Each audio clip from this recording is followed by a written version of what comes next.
You are watching the live proceedings of the House, streaming from the Parliament of Kenya and brought to you courtesy of Kenya Broadcasting Corporation and the Parliamentary Broadcasting Unit collaboration. In the highlights in the order of business this afternoon is a motion on the consideration of the report of the Standing Committee on Health on a petition to the Senate by Ms. Mercy Jepchirchir regarding the alleged medical negligence and staff incompetence which led to the death of Miss Anita Jepkoril at the Moi Teaching and Referral Hospital. The House will this afternoon be resuming debate on that motion. But the other motion given priority in the order paper this afternoon is the report of the Standing Committee on Finance and Budget on the fourth basis for the allocation of the share of national revenue among counties. And this is a motion by the Chairperson Standing Committee on Matters Finance and Budget.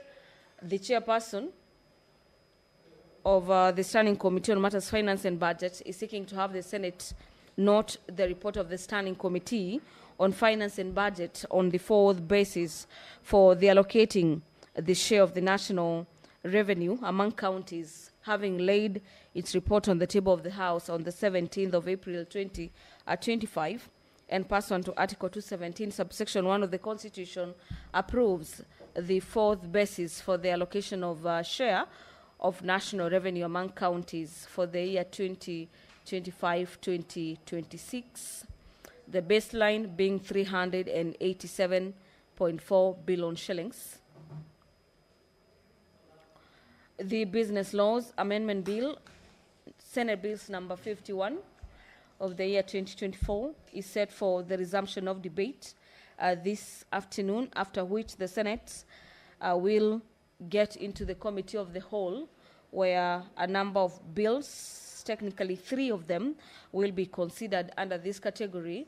Under the Committee of the Whole, the Senate will this afternoon consider the Early Childhood Education Amendment Bill, a bill by Senator Eddie Oketch, Bill number 54 of the year 2023, the Local Content Bill, Senate Bills number 50 of the year 2023 by the Chairperson Committee on Energy, and finally the Street Vendors Protection of Livelihood Bill, Senate Bills number 41 of the year 2023 by Senator Esther Okenyuri.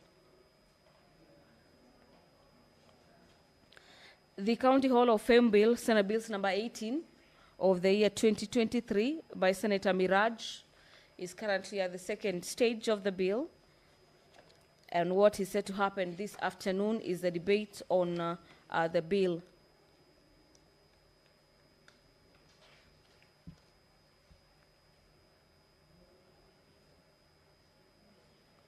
Well, on Standing Orders number 51, subsection 53, subsection 1, by Senator for Kitui, Senator Enoch Wambua will pass on to Standing Orders number 53, subsection 1, be seeking a statement from the Standing Committee on National Security, Defense and Foreign Relations regarding the resurgence of banditry in Kitui County.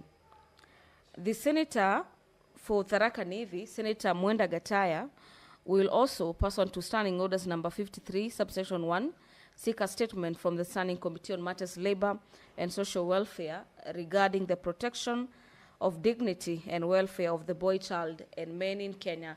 Allow me to hand over for this live broadcast, presided over by the Speaker of the Senate. Enjoy your viewing. Na tuombe. Mwenyezi Mungu, tukusihi tutazame kwa neema nyingi na baraka sisi watumishi wako ambao umeridhika kutuita kwa nyadhifa za uongozi katika jamhuri hii yetu. Tukuomba utuwajalie tuyatende na kufikia mambo yote atakayofikishwa mbele yetu kwa njia ya haki na uaminifu, ili kustawisha amani, ufanisi na heri ya nchi yetu na wale ambao haja zao umeskabidhi mikononi mwetu. Amen.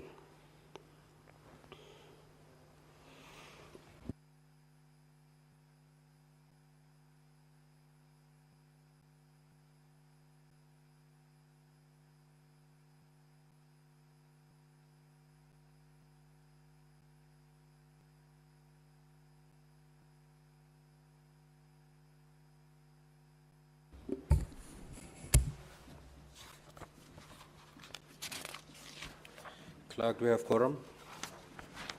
Sergeant at Arms, kindly ring the quorum bell for 10 minutes.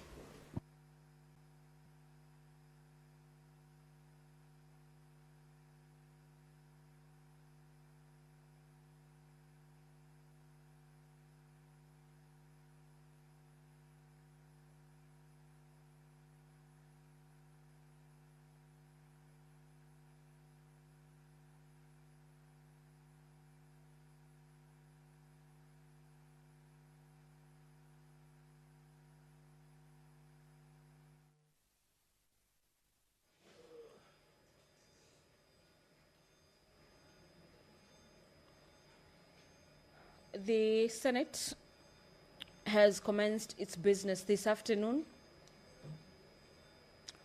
with the Speaker directing that the quorum bell be rung to allow for senators within the presence of Parliament to make their way into the Senate chamber to allow the House raise quorum this afternoon so that the House can commence with the business before it. Before I handed you over, I was taking you through Standing Orders number 53, subsection 1, where senators will be seeking for statements. The senator for Kitui has 2 statements, and one of them is a statement from the Standing Committee on Roads, Transportation and Housing regarding the status of the construction of Kibwezi, Mutomo, Kitui, Migawani, Bondoni Road. Nominated Senator Miraj Abdullahi will also be seeking a statement from the Standing Committee on Roads, Transportation and Housing, and her statement is in regard to the alleged restriction of the number of passenger seats on, this is by Qatar Airways and Turkish Airlines on direct flights to the Moi International Airport in Mombasa.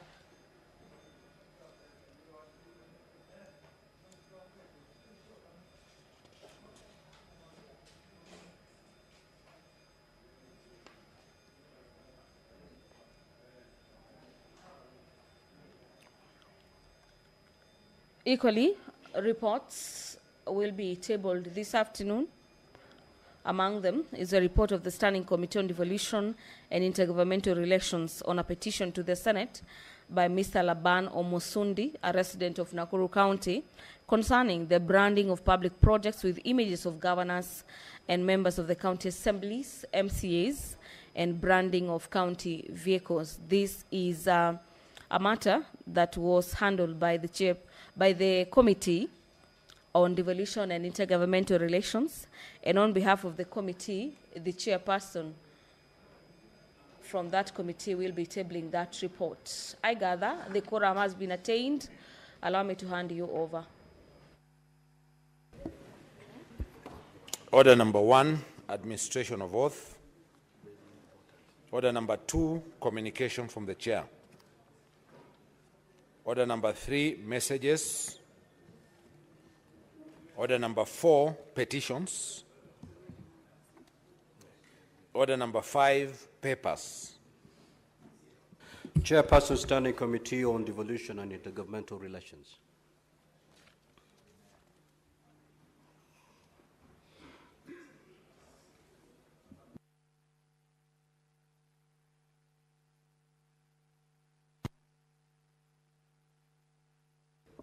Mr. Speaker, I beg to lay the following paper on behalf of the chairperson of the Standing Committee on National Cohesion, Equal Opportunities and Regional Integration. I beg to lay the paper on the table of the Senate today, Tuesday the 29th of May 2025. This is the report of the Standing Committee on National Cohesion, Equal Opportunity and Regional Integration on the implementation of the Senate resolution on the current state of nation made on Wednesday, 24th July 2024. Mr. Speaker, I beg to lay. Secondly, Mr. Speaker, I beg to lay the following paper on the table of the Senate. This is a report of the Standing Committee on Devolution and Intergovernmental Relations on a petition to the Senate by Laban Omusundi, a resident of Nakuru County, concerning the branding of public projects with images of governors and members of a county assembly and branding of county vehicles. Mr. Speaker, I beg to lay. Next order.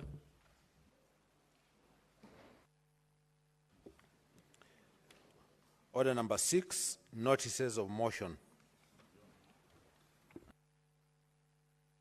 Majority Leader, you may as well give notice.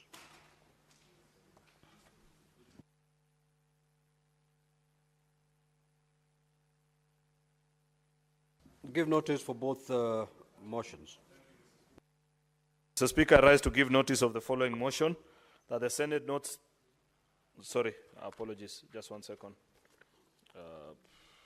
It must be somewhere behind here.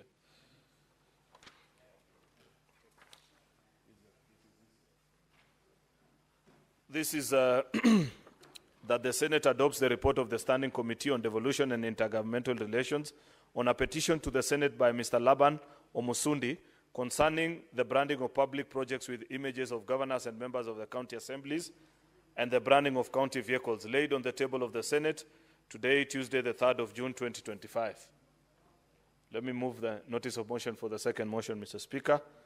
Mr. Speaker, I beg to give notice of the following motion, which is that the Senate adopts the report of the Standing Committee on the National Cohesion and Equal Opportunity and Regional Integration on the implementation of the Senate resolution on the current state of the nation made on Wednesday, 24th July 2024, laid on the table of the Senate today, Tuesday, the 3rd of June 2025. I thank you, Mr. Speaker.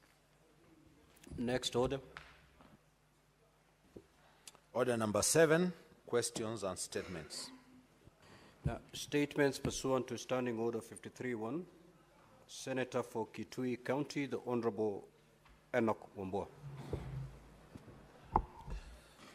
Thank you, Mr. Speaker. Mr. Speaker, with your permission, I will read the 2 statements. Thank you. So, Mr. Speaker, sir, I rise pursuant to Standing Order 53-1 to seek a statement from the Standing Committee on National Security, Defense and Foreign Relations on a matter of county-wide concern regarding the resurgence of banditry in Kitui County. In the statement, the committee should address the following. 1, the factors that have contributed to the resurgence of banditry in Kitui County, as witnessed in Gomeni Ward, where bandits masquerading as camel herders have been terrorizing residents.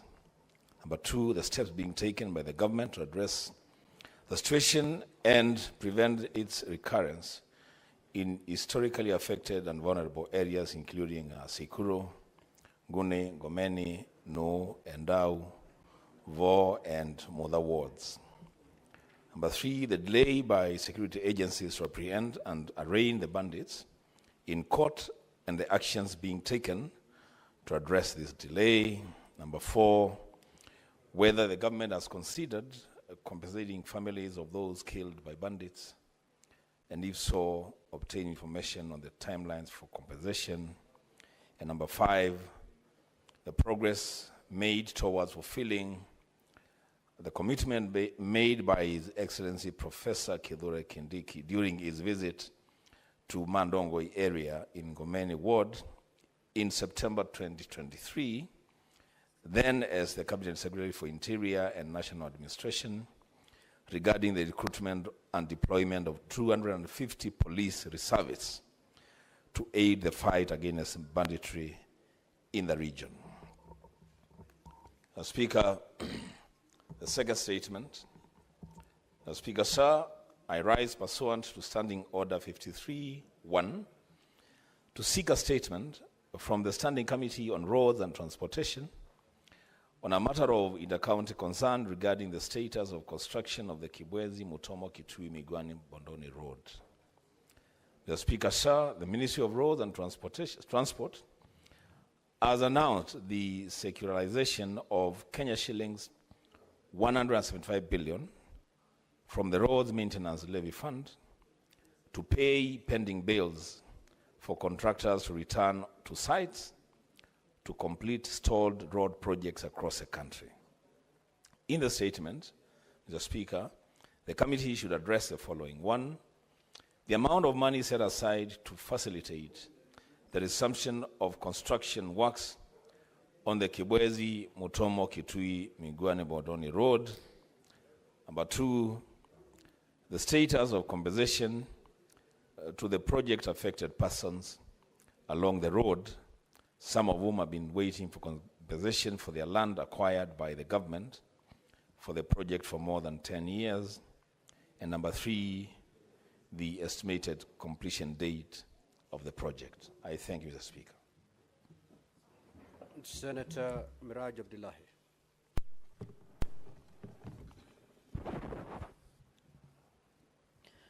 Mr. Speaker, sir, I rise pursuant to Standing Order 53-1 to seek a statement from the Standing Committee on Roads, Transportation and Housing on a matter of national concern regarding the restriction of the number of passenger seats by Qatar Airways and Turkish Airlines on their direct flight to Moi International Airport, Mombasa.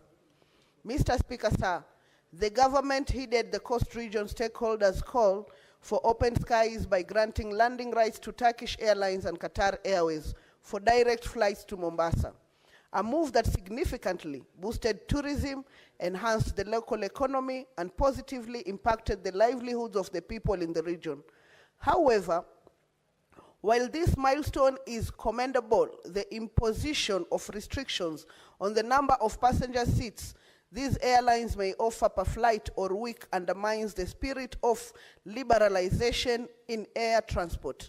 In the statement, the committee should address the following. 1, the justification of the restrictions on the number of passenger seats offered by Qatar Airways and Turkish Airlines on their flights to Mombasa, including the legal and policy basis, if any, for such limitations. 2, the potential impact of these restrictions on tourism, trade, and the economy of the coastal region. 3, the measures of the ministry in taking to ensure transparency and fairness in the implementation of bilateral air services agreement, BASA. Senator Miraj Abdullahi nominated. Thank you. Senator for Tharaka Nithi County, the Honorable Mwenda Gataya.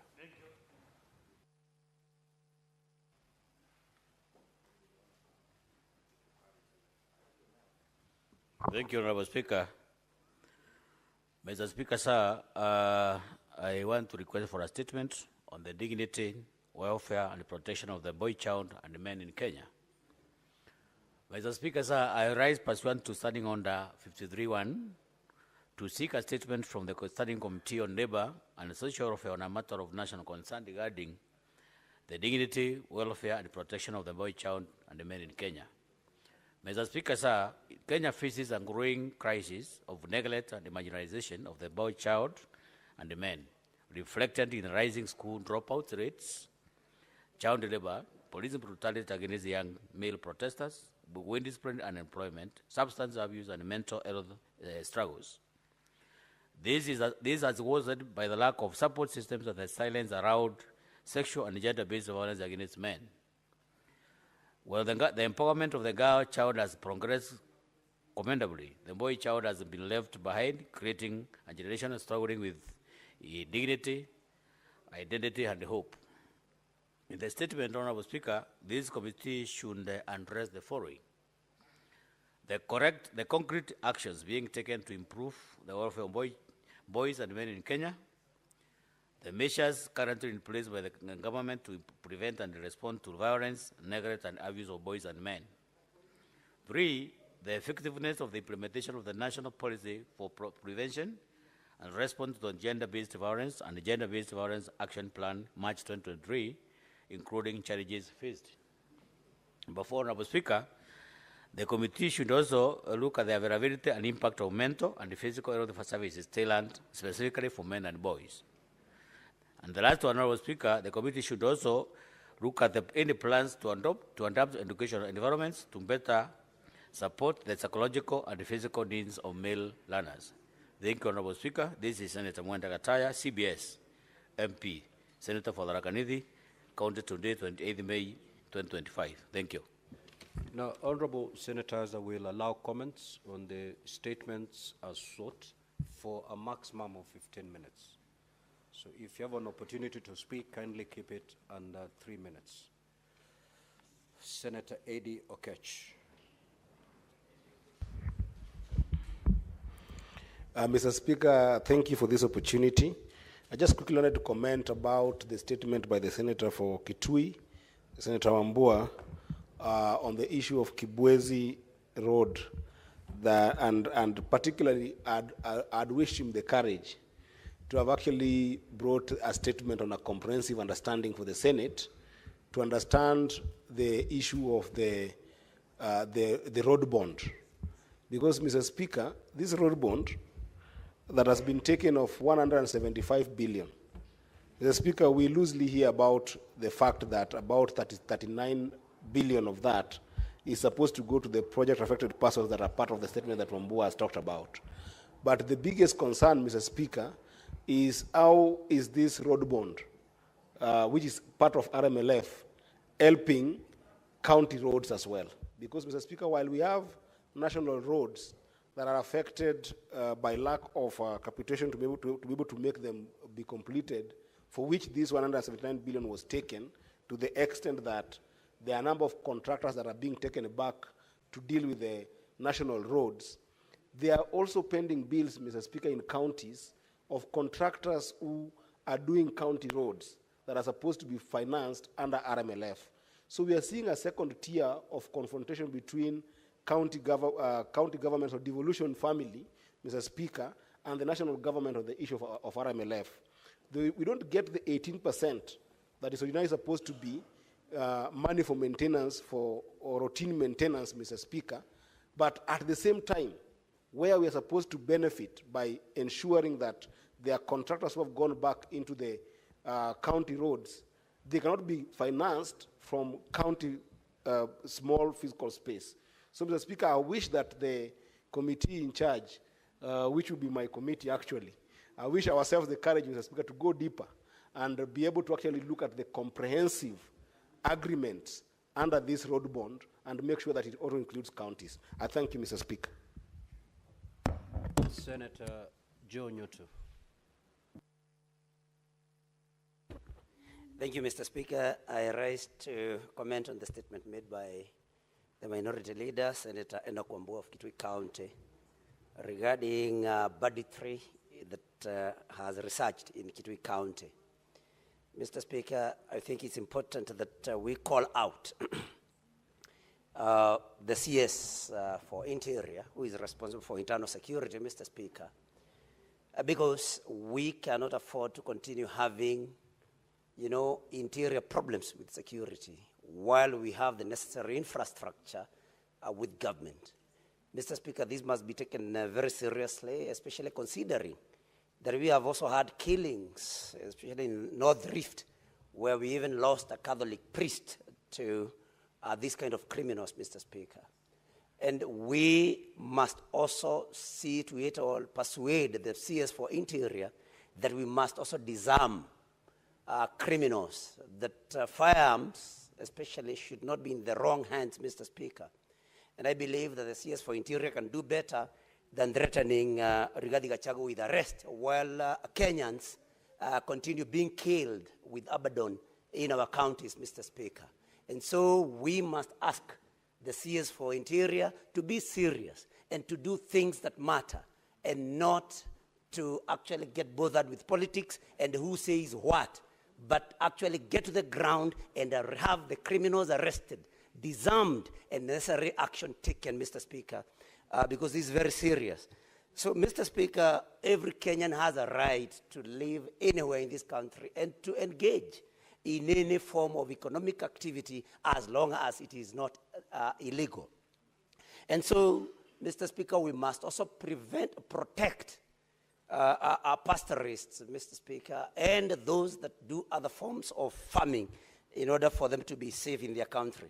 And Mr. Speaker, if you allow me, I also want to comment on the statement by Senator Mofaya on the welfare of the boy child, Mr. Speaker, who has been neglected for ages, especially since 1985, when we had that, I do not want to call it infamous, Beijing conference in 1985, where we have been empowering the girl child at the expense of the boy child, Mr. Speaker.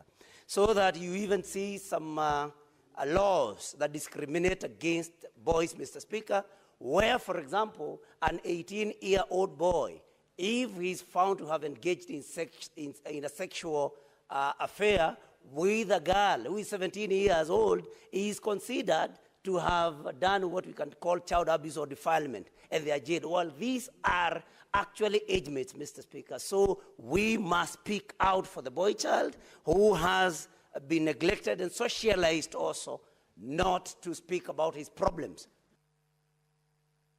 Senator Beatrice Akinyi. Honorable Speaker, as I rise to support the statement, two statements, one by the Senator of Enoch Wambua and Senator Mwenda Getaya. Honorable Speaker, I want to start by congratulating the great people of Homa Bay County. Honorable Speaker, just Sunday, the first Madaraka Day was celebrated in my county, Homa Bay County, and I want to thank our people for the show and demonstration of patriotism, Honorable Speaker. Our people came in large number, Honorable Speaker. A number of them came on foot, Honorable Speaker. And Honorable Speaker, our people have been so happy. A number of people were very cagey about the numbers that were in Homa Bay. But that was a real demonstration of the resolve of our people, especially from the Lake region. That these are the people who, when they mean yes, they say yes. And when they say no, they mean no. And at the demonstration in Madaraka Day, everybody, it was very clear that our people are happy. We are a community who show it in our face. And Honorable Speaker, we said yes because we meant yes. Honorable Speaker, I now come to support the statement by Senator Enoch Wambua about the resurgence of banditry in Kitui County. Honorable Speaker, banditry has led to a lot of suffering in regions. Honorable Speaker, we have seen that lives have been lost where there's banditry. We have seen destruction of property, and we have seen generally an interruption of livelihood of people. Honorable Speaker, I must join in mourning the loss of the priest that was murdered just the other week, which was also banditry in itself. So, Honorable Speaker, I condemn and I support this statement. Lastly, Mr. Speaker, sir, I want to support that boys and men must be protected in terms of their dignity, the boys and men in this republic. Honorable Speaker, we support that both boys and girls must live in dignity. And so I support these two statements, and I want to say thank you to the great people of Homa Bay County as I wind up. Thank you, Mr. Speaker. The Senate Majority Leader. Mr. Speaker, I want to comment on the statement by Senator Wambua on the resurgence of banditry in Kitui. This is not an isolated incident. There have been an increase in banditry activities, Mr. Speaker. Of course, the more famous ones are what's happening in the Kerio Valley and the battle that's ongoing there. Now, we hear these reports of what happened in Kitui. Last weekend on the border between Kenya and Tanzania, in the Angata Baragoi area, where there were difficulties a few weeks ago, a lone gunman actually attacked citizens that were just taking care of their cattle and made away with herds of cattle. This, Mr. Speaker, points to a greater problem than just the command of the police service. For many years, Mr. Speaker, and you know, this is not rocket science. There is technology, Mr. Speaker, that is available to take care of vast areas, such as the area that Senator Wambua is talking about, the Kerio Valley, Angata Baragoi, Mr. Speaker. Yet, as a country, we have continued to underfund our security apparatus. Mr. Speaker, time has come, and I hope that when the Security Committee takes time to listen to the representation from the Inspector General of Police and the Ministry of Interior, we will have a conversation about the need to properly fund our security agencies, Mr. Speaker. We continue to banish them. We say, Mr. Speaker, you need to do this or the other, but you are only as good as the technology that is available to you. This is the only country in the world, Mr. Speaker, where we politicize the budget of our security forces. We have seen many times, Mr. Speaker, newspapers trying to discuss and dissuade the country from investing and modernizing our security systems. And we ignorantly do so, Mr. Speaker, because unlike the rest of our neighbors and parts of this world that have dealt with insurgents such as this, Mr. Speaker, we have never dealt with serious conflict as a country. And perhaps we think that it is not important to fund our security systems and modernize the equipment they have, Mr. Speaker. I hope that when this committee retires to consider this statement, it will be a wake-up call to us on the need to better equip our security agencies so as to combat this kind of menaces across the country. I thank you, Mr. Speaker. Senator Esi Okenyuri.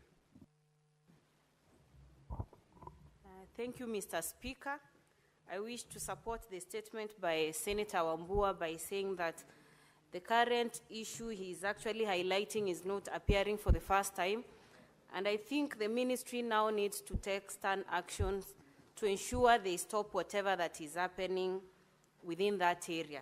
Mr. Speaker, I also wish to support the statement by Senator Mwenda Gataya Mofaya on neglect of the boy child.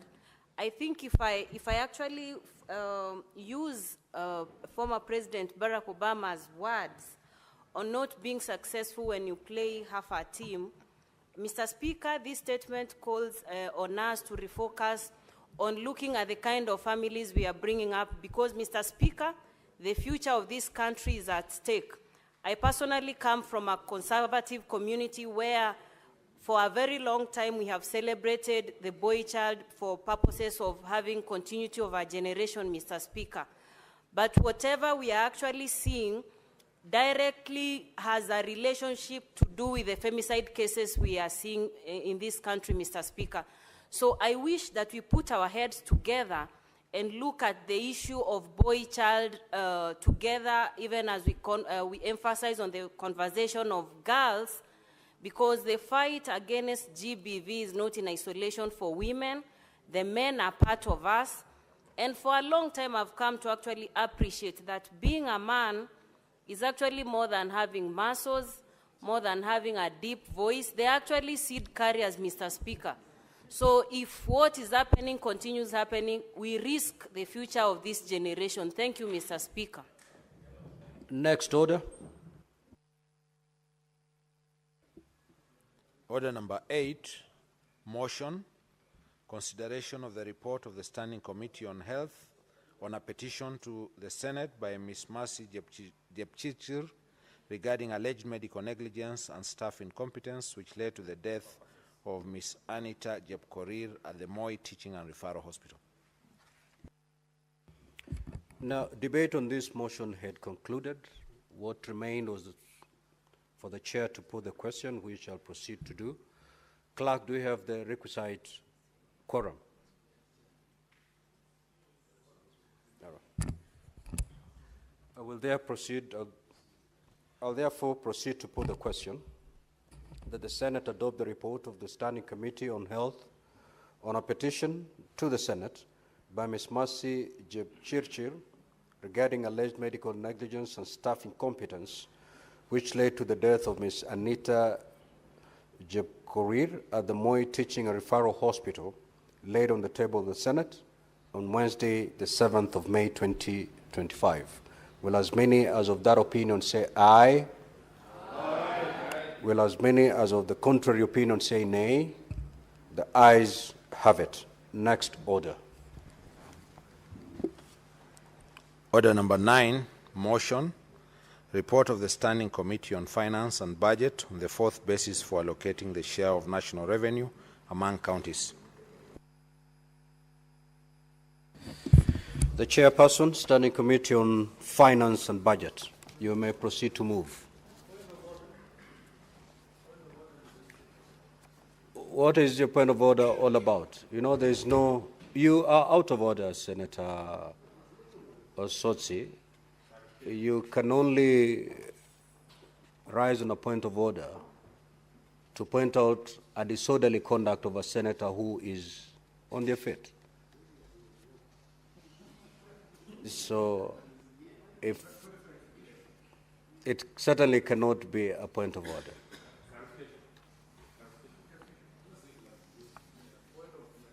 You may proceed. Proceed. Mr. Speaker, I have a very important matter to raise. Standing Order number 38 allows us to temporarily suspend a sitting. And the practice has been when we have a matter of serious, important like the one we are about to discuss, so that we can give us some times to discuss and get a consensus. I have noted that the motion before us, as written, I'm sure we have consulted, including the meeting we had this morning. But some of the issues that we raised seem not to have been included in this motion today. So I was seeking that you probably allow us, under Standing Order number 38, some time to consult further on this matter before we continue with it, given its importance, not just to us, but to the whole country, Mr. Speaker. So, Mr. Speaker, I beg that you allow us to consult further, and then we can continue.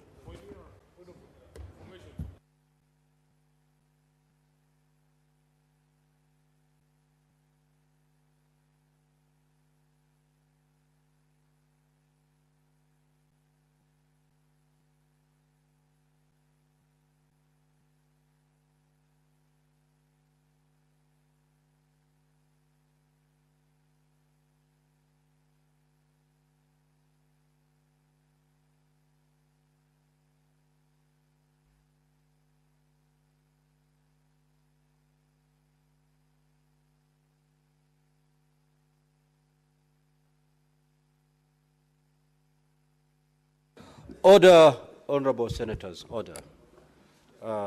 Yes, Senator for Kitui. Thank you, Mr. Speaker. Mr. Speaker, I have listened to what our colleague Senator Ososia said. Senator Eddy, you may want to listen to this. So, Speaker, I've listened to what Ososia said, and maybe it makes sense. But, Mr. Speaker, there is one thing as leaders we must also get serious about. We agreed through a communication from your chair that we're going to have a Kamukunji this morning, where we were supposed to sit and canvass those issues. The Speaker, just a handful of us attended that Kamukunji. So I'm wondering, Mr. Speaker, what this magic will be that you're going to employ that will get all of us to sit, consult, and agree. Mr. Speaker, yes, this is an important matter, but it is as important as the attention that we give to it.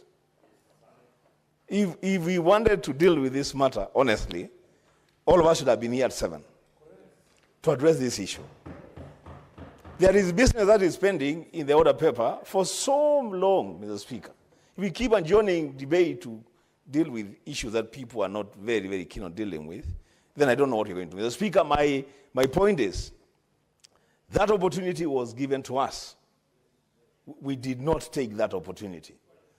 Twice, actually. How many more times do we need that opportunity to come and address those issues? I thank you, Mr. Speaker. The Majority Leader. Can I probably provide a way out? And for the comfort of Senator Osotsi, Kinyua, and the rest of the members that I know, there's a position they are trying to canvass. First of all, I associate myself with the comments of Senator Wambua. It would have been important that you be here today in the morning as a sign of commitment to your constituents, because we had a lengthy discussion. However, Mr. Speaker, that is neither here nor there. What we resolved in that meeting is that the senators that have a contrary position to what the committee is proposing, to convince the rest of us by way of permutations done by the Parliamentary Budget Office, so that as you make your submissions to the motion, you inform the House why you disagree with the formula and why the formula you are now proposing serves us better. And then if you have a good formula that is better than what the committee is proposing, that secures the interest of your particular region or the counties that you're proposing, Mr. Speaker, we will listen to them. However, we felt that it will be unfair to the committee to continue discussing this matter without the matter finding its way substantively before the floor of this House. The practice has always been, and this is a practice adopted in the second generation, in the third, and now that we are doing the fourth, that once the motion is moved, you prepare your notes, Senator Osotsi, together with permutations calculated for you by the Parliamentary Budget Office, come and circulate. Then you can convince us. And I believe that's what Senator Omogeni is doing. That's why he's not here, because he was part of the Kamkunji. Therefore, Mr. Speaker, I want to request that we make progress. We allow the chairperson to move, the motion be seconded, then deliberations can begin. We are not about to vote this afternoon, Senator Osotsi. You still have time, maybe between today, tomorrow, Thursday, who knows, to convince the rest of the House. So I thank you, Mr. Speaker. Lastly, Senator for Nairobi City. You know, Speaker, I don't understand the anxiety from some of our colleagues. I don't know what we have said or done to make them believe that we cannot be persuaded. I am personally here to be persuaded by the arguments that are advanced on this floor. And Speaker, if you remember the first time that this matter was supposed to be on the order paper, you gave a communication to say that you wanted opportunity for this House to talk within itself so that we avoid the acrimony of the last formula. And we all agreed. And the Finance Committee, to their credit, they have organized forums for us to be able to have this conversation twice, including this morning, and I didn't see my deputy party leader in that meeting. So if and the way forward that has been given by the majority leader, I think is going to solve the problem for us. Let us hear from the committee. Let us hear from everybody, Honorable Speaker. Let us try to persuade each other. But what I don't like, personally, Honorable Speaker, is people playing cards under the table. And the good thing is that Senator Osotsi knows me. That immediately I feel like you're trying to be clever with me, Honorable Speaker, I become a bit upset. So I feel like there's people who have an agenda that they don't want to disclose. Let them persuade us here. We are amenable to be persuaded, and Osotsi knows that, Honorable Speaker. I thank you. You know, Honorable Senators, let us make progress on this matter. Indeed, Senator Osotsi, you had the opportunity to speak. Allow the chair to give the way forward. If you remember, Honorable Senators, when this matter came first, I listened to the concerns of Honorable Senators then, and we agreed that it was important for us to engage and engage more substantively before this particular motion was moved. Now, it is over 1 month since I made that communication. That means we had ample time to engage, consult, and try to see if we can have a give and take so that once this matter is tabled, we do not have the acrimonious environment like it was witnessed sometimes back. Now, that opportunity was made available to you. No senator here can say they were rushed, they were not given an opportunity to consult, to engage, to persuade. That opportunity was indeed made available to all of us. Now, Honorable Senators, even if we are to allow for more consultation for maybe 6 months, we will still have some dissenting voices. I don't think we'll be able to strike a 100% agreement in this formula.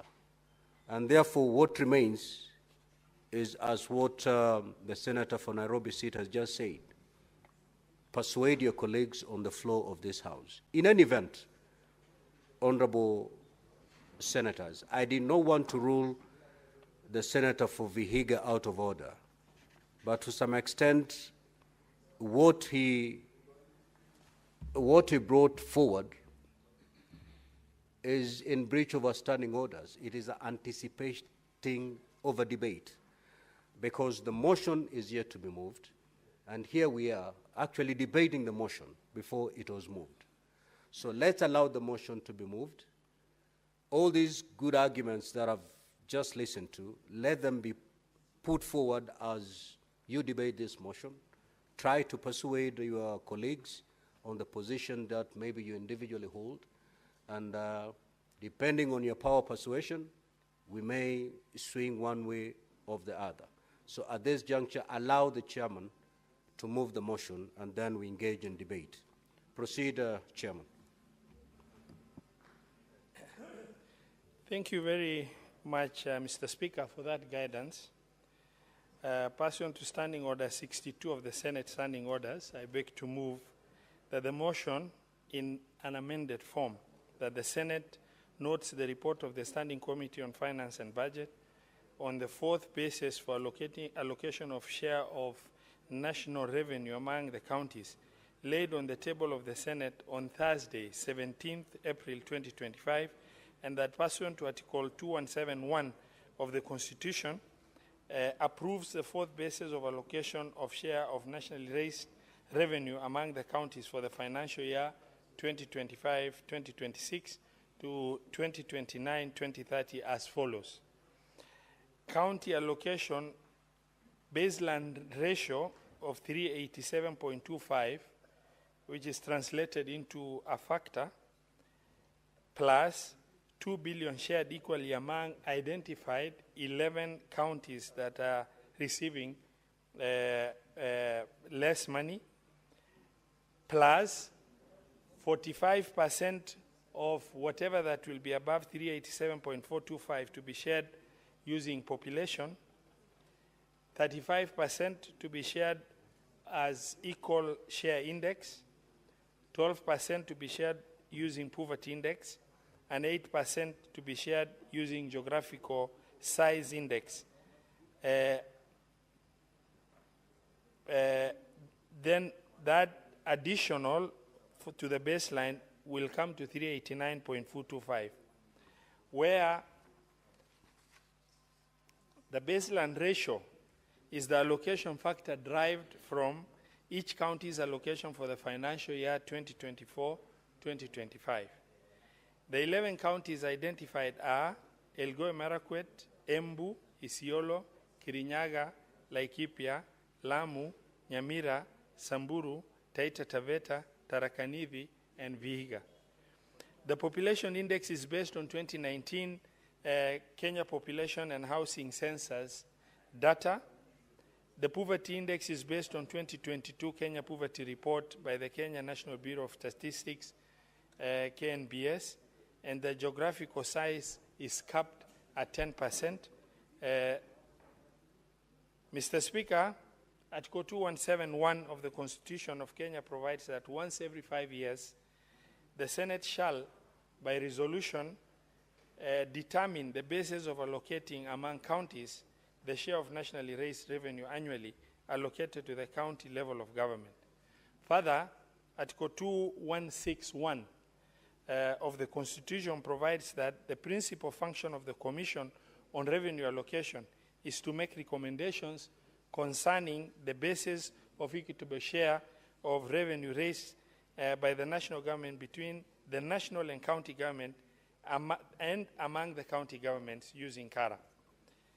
Mr. Speaker, CRA has forwarded their recommendation to the committee. And this committee, Mr. Speaker, has engaged a lot of stakeholders after we have received the recommendations of CRA, including the National Treasury, Commission on Revenue Allocation, Kenya National Bureau of Statistics, Council of Governors, the Institute of Certified Public Accountants of Kenya, Budgeti Hub, the County Assembly of Bomet Budget Office on behalf of Mr. Bernard Rono, Estella Chimutai, and Nixon Kirui, the Budget Talk Global, the Institute of Public Finance, Achievers of Kenya, Coastal People Forum, and Mr. John Kangani.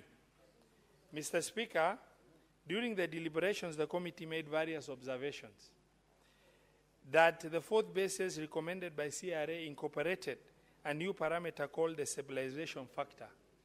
According to the CRA, this factor was introduced to ensure that no county loses any money from what they are getting in the current year, 2024-2025. However, it will be prudent to address transitional effect from one basis to another using scientifically generated deviation parameter. Mr. Speaker, sir, that the data used to generate the Income Distance Index, GCP, is not directly derived from each county, but rather the Kenyan National Bureau of applies a top-down approach to determine each county's contribution to GDP. Further, the approach used by CRA to determine the index is similar to the level of poverty gap in a particular county when compared to Nairobi City County. Additionally, using Nairobi City County as a reference point makes it difficult to assign an index to this reference that is specific to the county. Mr. Speaker, we have engaged these stakeholders and we have picked their input at various levels. The underlying issue that the committee was faced with, Mr. Speaker, is that when we converged on consultation about this in the presence of CRA in Naivasha, the committee was guided by the whole Senate that the people who attended that meeting in Naivasha. The guidance from the Senate was that principle number one, no county should lose money from what they are currently getting. That is principle number one. Principle number two, whatever that is over and above 387.425, that each county must gain marginally or equitably from any figure above 387.425. Mr. Speaker, in order for the committee to arrive at a position that is in conformity with the principle that was agreed upon by the Senate, we had to get the third basis of revenue sharing and convert that into a factor of allocation in order to safeguard what each county is currently getting. Meaning, we held 387.425 to a factor for each county based on the third basis of revenue allocation. And next, we had to come up with parameters on how to share what is over and above 387.425. At this juncture, Mr. Speaker, it's worthwhile to note that the National Assembly has already approved division of revenue, and they have approved that at 405 billion. Mr. Speaker, sir, it's also worthwhile to note that the Senate of the Republic of Kenya has also approved DORA at 465 billion. Mr. Speaker, it's very important maybe for the nation to know that for us as the Senate to arrive at a figure of 465.425, we are informed by non-discretionary expenditures that has come as an addition to what the counties have been receiving, arising from legislations that are passed by Parliament at the national level.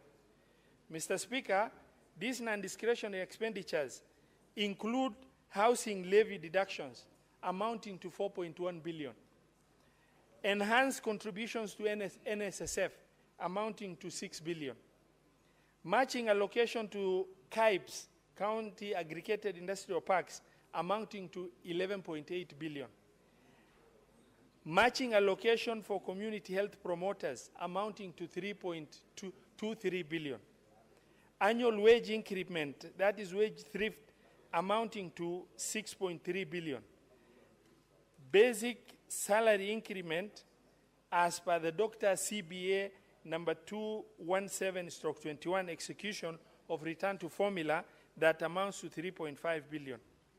Mr. Speaker, that coupled with the fact that the shareable revenue of the government of Kenya has been increasing gradually. The last meaningful increase for county government has happened in the financial year 2020-2021, when the last third basis of revenue sharing was happening. Mr. Speaker, that time, the shareable revenue increased from 316 to 370 billion. Thereafter, Mr. Speaker, it's worthwhile to note that the shareable revenue has only marginally increased from 370. The following year, it remained at 370. Those are the COVID year. And thereafter, it moved from 370 to 385. And now it has moved from 385 to 387.425. The cumulative increase over the 5 years for county governments from shareable revenue amounts to a total of about 70 billion shilling. When you compare that to shareable revenue increase of national government, which over those 5 years is 770 billion shilling, which translates to about 10%. That is the wisdom that informed the Senate to pass DORA at 465 billion, so that these senators do not fight over the formula and what counties get, but we fight to get more shareable revenue in order to make sure that most concerns that the senators have can be addressed. Mr. Speaker, it is also in the consultation shared by my colleagues, Senator Sifuna and Senator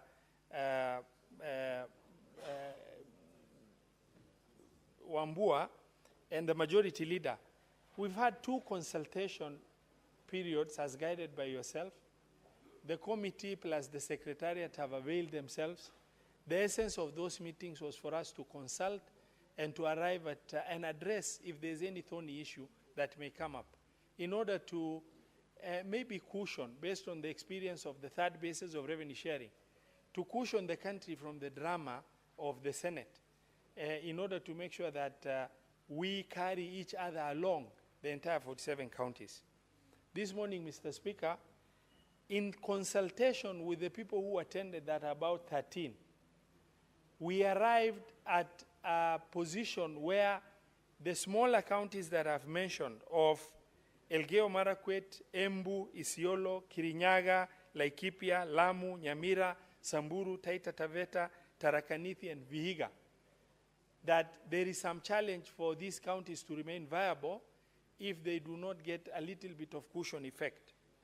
The proposal that came in, which now is the property of the House, Mr. Speaker, is that we set aside within the formula 2 billion shilling to be shared equally among these 11 counties in order to carry everybody along. Mr. Speaker, the committee of the Senate Standing Committee on Finance and Budget, have carried this responsibility on behalf of the entire Senate. The committee members, despite representing their respective counties, I, as the chair, could not allow them to speak on behalf of their counties and a situation that is favorable to their counties, because we have to carry the 47 county governments in the proposals that we make. And similarly, this Senate should not be, clouded in the situation where everybody will try and push a situation that specifically favors their specific county. Rather, we really need to look at how do we carry these 47 counties, whose responsibility as the Senate of the Republic of Kenya we bear as the Senate, and we've sworn to uphold. And that does not mean that simply means we are collectively responsible for the 47 counties and individually responsible for the oversight and other mandates. As we engage, Mr. Speaker, and as I move this motion, it's important to inform my colleagues that the moment, if I take a perfect case example, for purposes of just carrying each other along, this morning when we had the engagement, and I listened to about 8 members of the Senate who spoke, each member has tried to speak in favor of a situation that he or she believes favors his county, by way of saying the variables that we have considered, can you change this from this number to this, and this number to this, and this number to this, oblivious of the reality of the fact that as the committee, once we've tabled this report, we have no further mandate to be able, even in consultation, to amend the numbers in favor of a given county. Rather, it is our prerogative as a committee on behalf of the Senate to carry everybody along and get a formula that is not perfect. We can never get a formula that's perfect. If that was the case, Mr. Speaker, sir, I would have fought for 14% on poverty and 9% on geographical size, because Mandera would have fallen in that bracket when that favor will be considered. But to carry everybody along and to make sure that we are not, short-sighted from the perspective of just only looking at what is going to be beneficial to my county or this other county. The honorable senators who are members of this committee, I have guided and they have listened, and I've prevailed upon them to make sure that they understand this is a very controversial issue. It's very important that from even the proposal, before this becomes the property of the House, for the House to either accept it, amend it, or decide to do what they do with it. From the face value of our presentation, we should position and present ourselves as extremely fair and in conformity with the guidance that we were given in Naivasha by the Senate.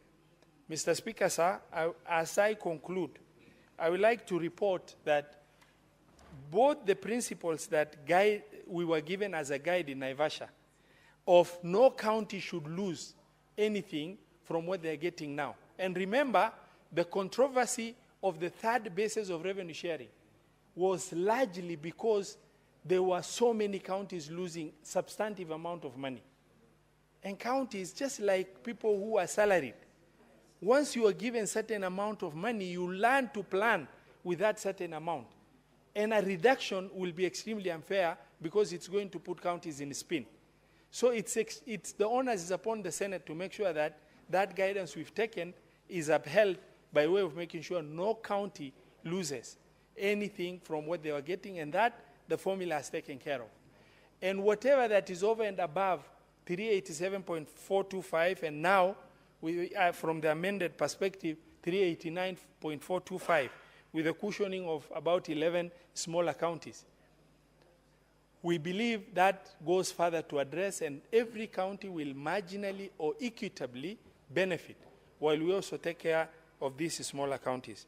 Mr. Speaker, I beg to move and request Senator Kalwale to second.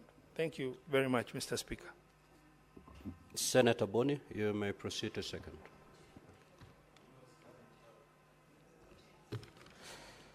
Mr. Speaker, sir, I rise to second this motion as moved by the chair of the Finance and Budget Committee, the Senator of Mandera, who fortunately for us in this Senate is actually a national party leader, and therefore, like many national party leaders, has a global view, not just on the politics of the country, but also on the need to carry all the people of Kenya along on a very sensitive issue like sharing the Commonwealth of the Republic of Kenya.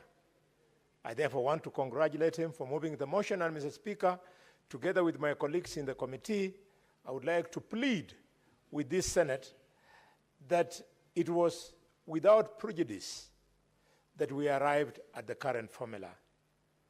And I would be very grateful if you joined us in allowing this formula to share revenue in the Republic for the next 5 years or so. But in so saying, Mr. Speaker, it doesn't mean, colleagues, that we are emotionally attached to this formula. No, not in any way. In fact, if I was to be emotionally attached to this formula, I would be attached to the formula that allows Kakamega to capitalize on its population size. That way, quickly we get more money than most of the counties because Nairobi, Kakamega, Kiambu, and Nakuru are the largest counties population-wise. Mr. Speaker, I was happy at attempt 1, Kamukunji 1, Kamukunji 2 this morning, to hear members speak emotively. That is the way it should be. We were not brought here to fight for any position that does not favor the counties that voted us into this Senate. So when you see, for example, the Senator of Nyamira, who happens to be my Mokoyone, speak with the passion he did, it is because, Mr. Speaker, Mr. Speaker, that is loud consultation. Senator for Kakamega, you've chosen English. Stick to English, please. The other alternative is Kiswahili, and I don't think the word you've just uttered is either Kiswahili or English. Mr. Speaker, I agree with you fully. But somewhere I read and somewhere I heard that the Speaker does not see, the Speaker does not hear, he's only moved by plenary. Mr. Speaker, I submit this. I submit your guidance. Mr. Speaker, with a light touch. Senator for Kakamega, don't invite the chair in that direction. Proceed to conclude. I thank you, Mr. Speaker. Mr. Speaker, all I was saying is that I wanted to speak to his heart. Mukoyone in Kisi language, in the Goose language, means my brother-in-law, which is a fact.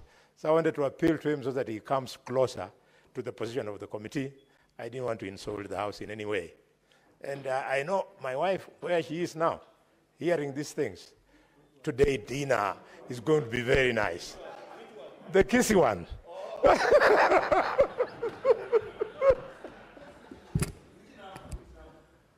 Now, honorable senators. I have not finished.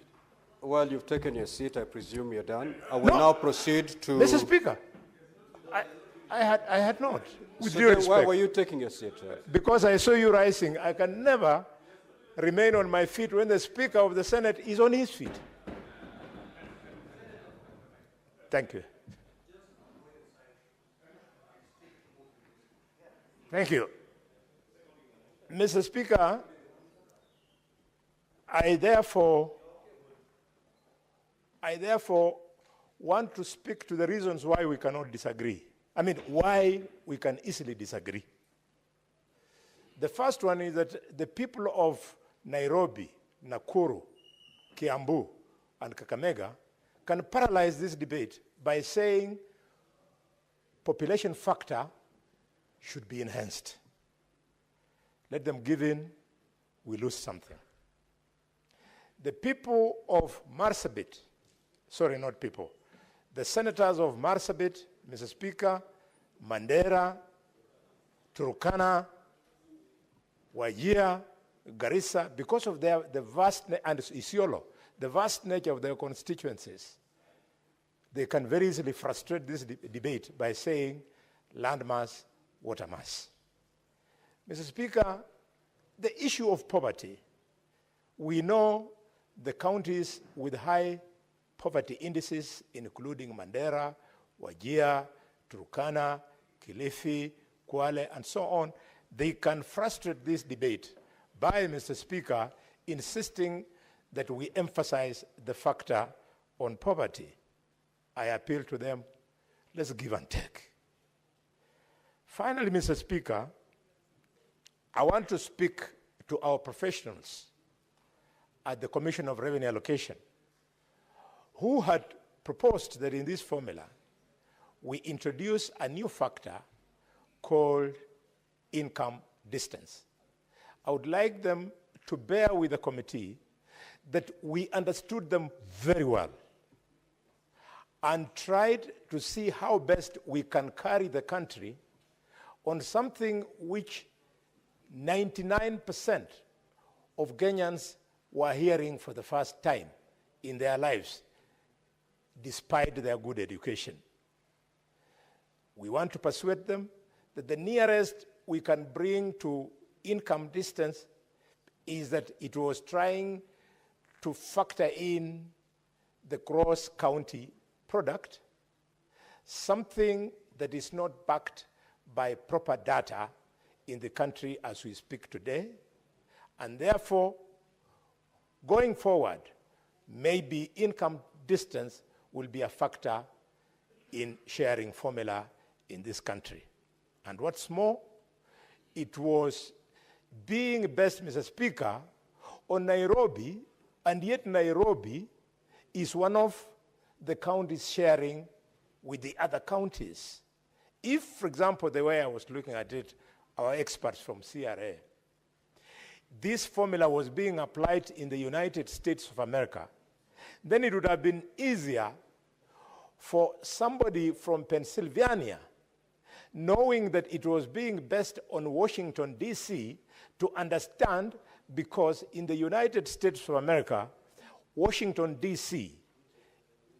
is not regarded as at the same level like the other states. Mr. Speaker, having said this, I want, with due respect, all politics is local, to speak my locality.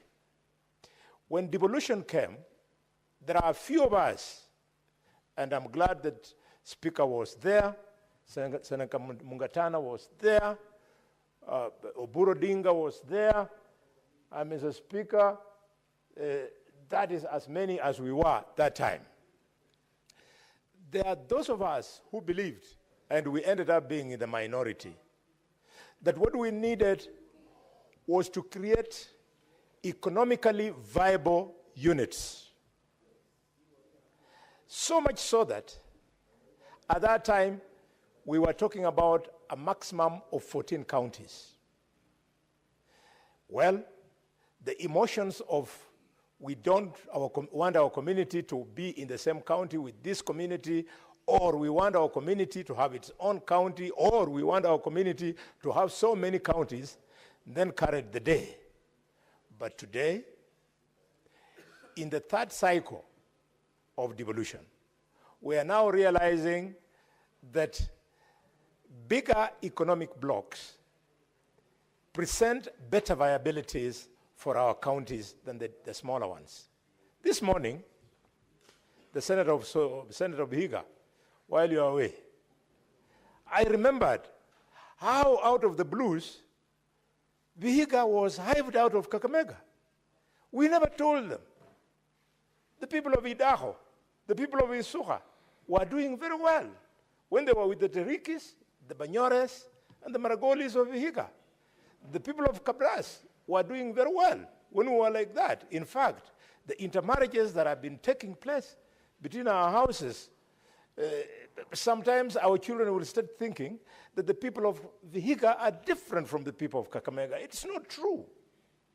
So, I feel very uncomfortable that Kakamega can get so many billions of shillings, and Vihiga, where my own sisters and brothers are, they get almost nothing to do meaningful flagship projects.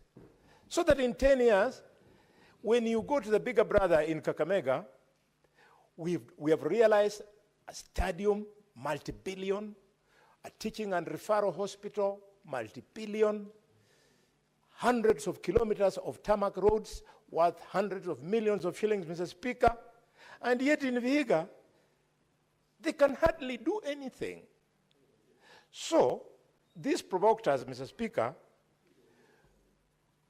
to agree with the Kamkunji, which proposed that despite having a basic allocation of 387.5 billion shillings to make sure that no county loses, we should bring in another factor which the Parliamentary Budgets Office, for lack of a better terminology, called it the affirmative action allocation.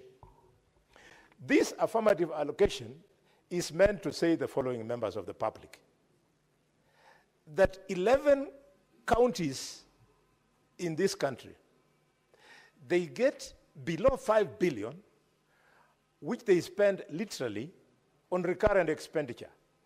There isn't much development that you can talk about, and this is why I was referring to my neighbor Vihiga. So we've said, let us have an affirmative action that will attract some more funds, but not lead to the rest of the counties losing, so that whereas all of us are winning, but the 11 counties to be brought up so that they have slightly more money for development. These counties, Mr. Speaker, Nyamira, Samburu, Taita Taveta, Tharaka Nithi, Vihiga County, Elgeyo Marakwet, Embu, Isiolo, Kirinyaga, Laikipia, and Lam. This is what we decided. And now, this was after drawing from the wisdom of Embu, of the two Kamkunjis. So this is enough reason for us to say, Senator Osoti, that the consultation that you want to look for has sufficiently been addressed. Nothing can be perfect. I remember the senator of Kitui. He persuaded me in the first Kamkunji. He brought the analogy of pickups carrying vaccines to go from the center to some area in North Horr. I was convinced.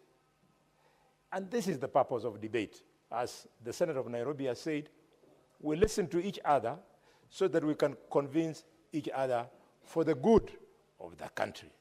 Mr. Speaker, with those many remarks, before I conclude, allow me to congratulate the football fans of Gor Mahia FC of Homa Bay.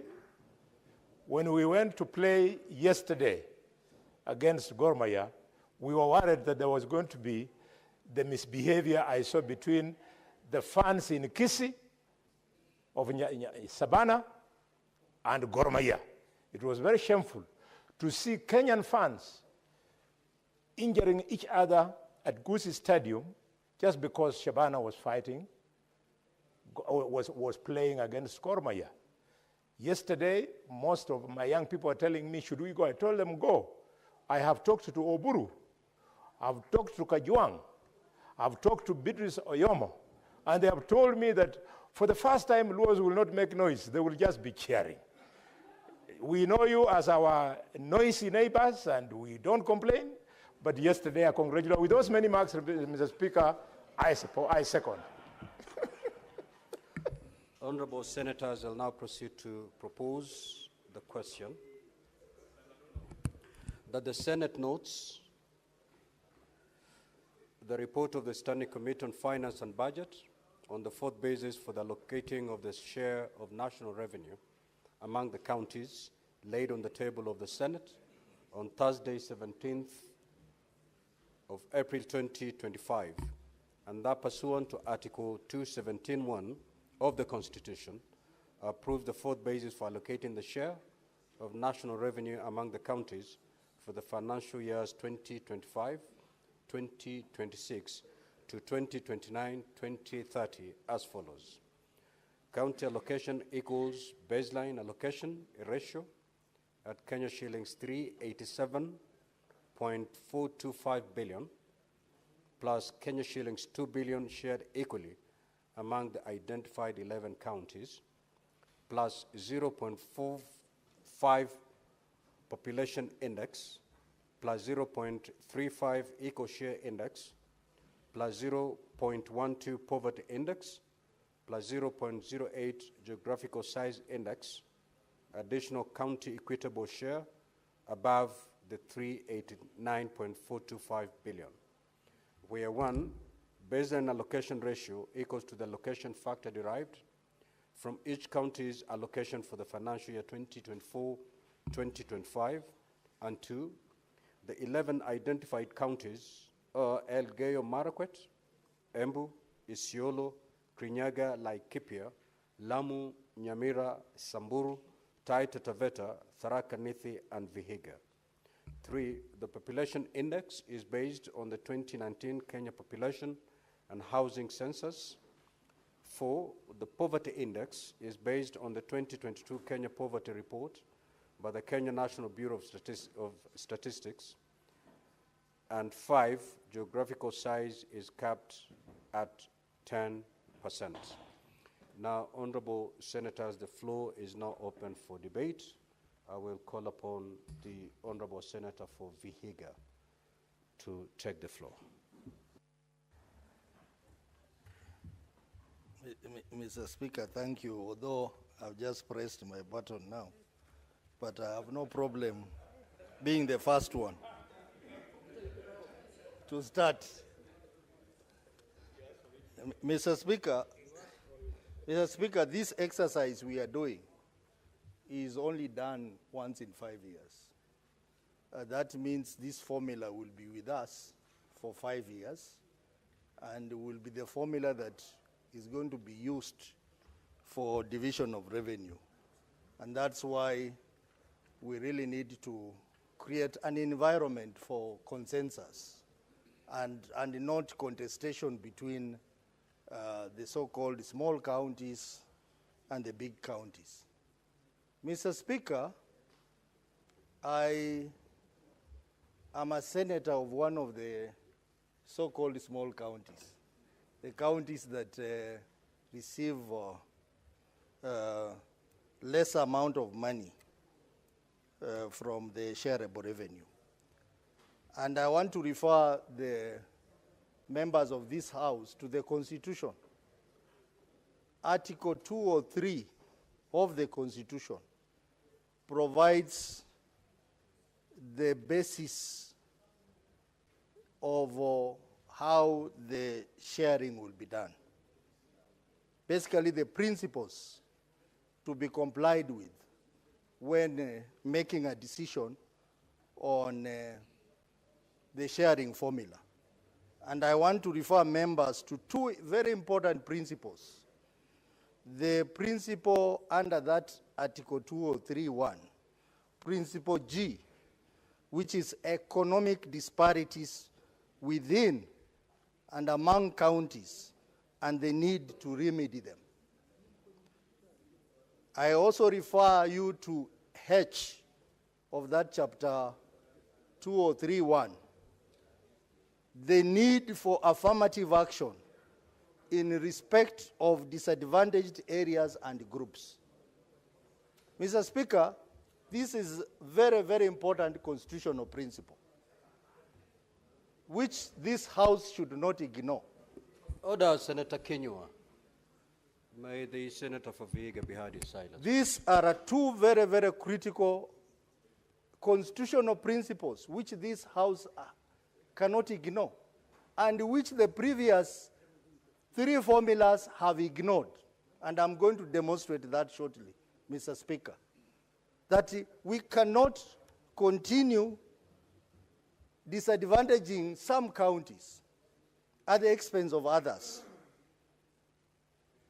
because devolution was meant to ensure equitable and balanced development across the country. Honorable Khalwale has just given an example between Kakamega County and Vihiga County, which are neighbors, Mr. Speaker. Mr. Speaker, it is so sad that a county like Vihiga County cannot do any meaningful development, and the immediate neighbors, which is Kakamega, where my friend and my elder brother comes from, is doing major projects, Mr. Speaker.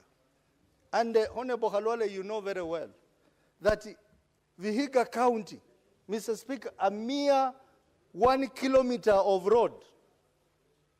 Kakamega has constructed a road up to Iregi on the boundary. From Iregi to Chavakali Junction is about 1 kilometer. Vihiga County has not been able to complete the road because of low budget, Mr. Speaker. Mr. Speaker, the other day, we were shown on television, Kidundu Stadium, which is looking so bad, Mr. Speaker.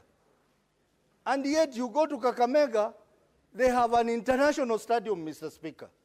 Mr. Speaker, it is high time we looked at the provision of the Constitution, particularly Article 203(1), on the issue of economic disparity among the counties and the need to uplift the disadvantaged counties and groups, Mr. Speaker. Mr. Speaker, if we don't do this, devolution will mean nothing for some counties. Mr. Speaker, the small counties are basically employment bureaus. They employ people, but they cannot do any development. And yet, Mr. Speaker, you know very well that the staff establishment in all these counties is the same. But the money that remains for development is very little. Mr. Speaker, let me now come to the two formulas. I want to address the CRA formula, and I also want to address the committee formula.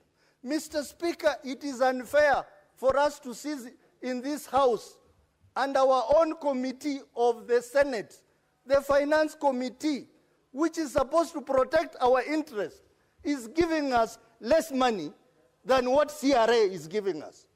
And I want to demonstrate, Mr. Speaker. Mr. Speaker, the CRA tried to look at these two parameters, the parameter of economic disparity and the parameter of affirmative action. And they tried to help the small counties. I know some of the big counties lost, but we would have gotten a clear balance so that we are not disfranchised by our own committee. And Mr. Speaker, if you look at the report by the committee, they have conveniently left out the simulation based on CRA formula. If you look at the simulation for CRA, Mr. Speaker, Elgeyo Marakwet was getting 392 million on top of what they're getting. The committee is giving them 241 million. So they're losing over 150 million, Mr. Speaker. Mr. Speaker, Embu is losing, yes, on the CRA formula.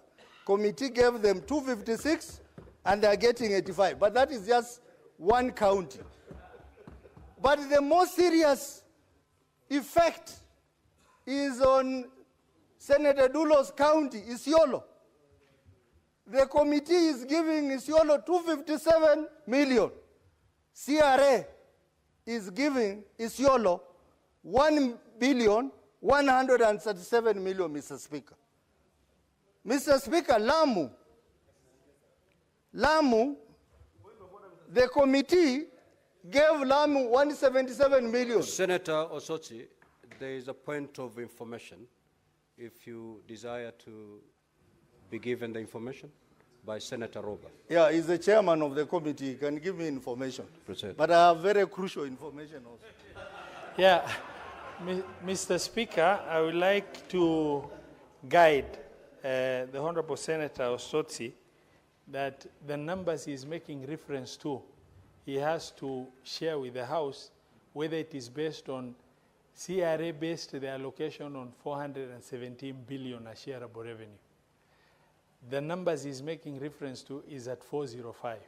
So he needs to clarify so that it's very clear in terms of what shareable revenue is he basing the numbers he's discussing on. Thank you, Mr. Speaker.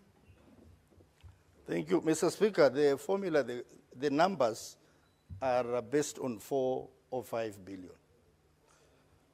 And remember, I started by saying the committee should have done us a favor by also publishing the simulation based on CRA formula, which they didn't do, Mr. Speaker. And we have gone ahead to get the simulation ourselves. Mr. Speaker, let me proceed. Lamu is gaining 568 million, and the committee is giving them 177 million. Laikipia, CRA is giving them 478 million.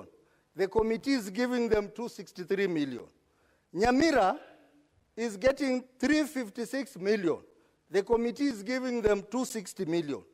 Taita Taveta is getting 481 on CRA. The committee is giving them 246. Tharakanithi is getting 483 million. The committee is giving them 219 million. Vihiga, my own county, CRA is giving them 609 million. The committee is giving us 263 million. Samburu, the CRA is giving them 547. The committee is giving them Eddie, 261 Senator Eddie, what is your point of million. order?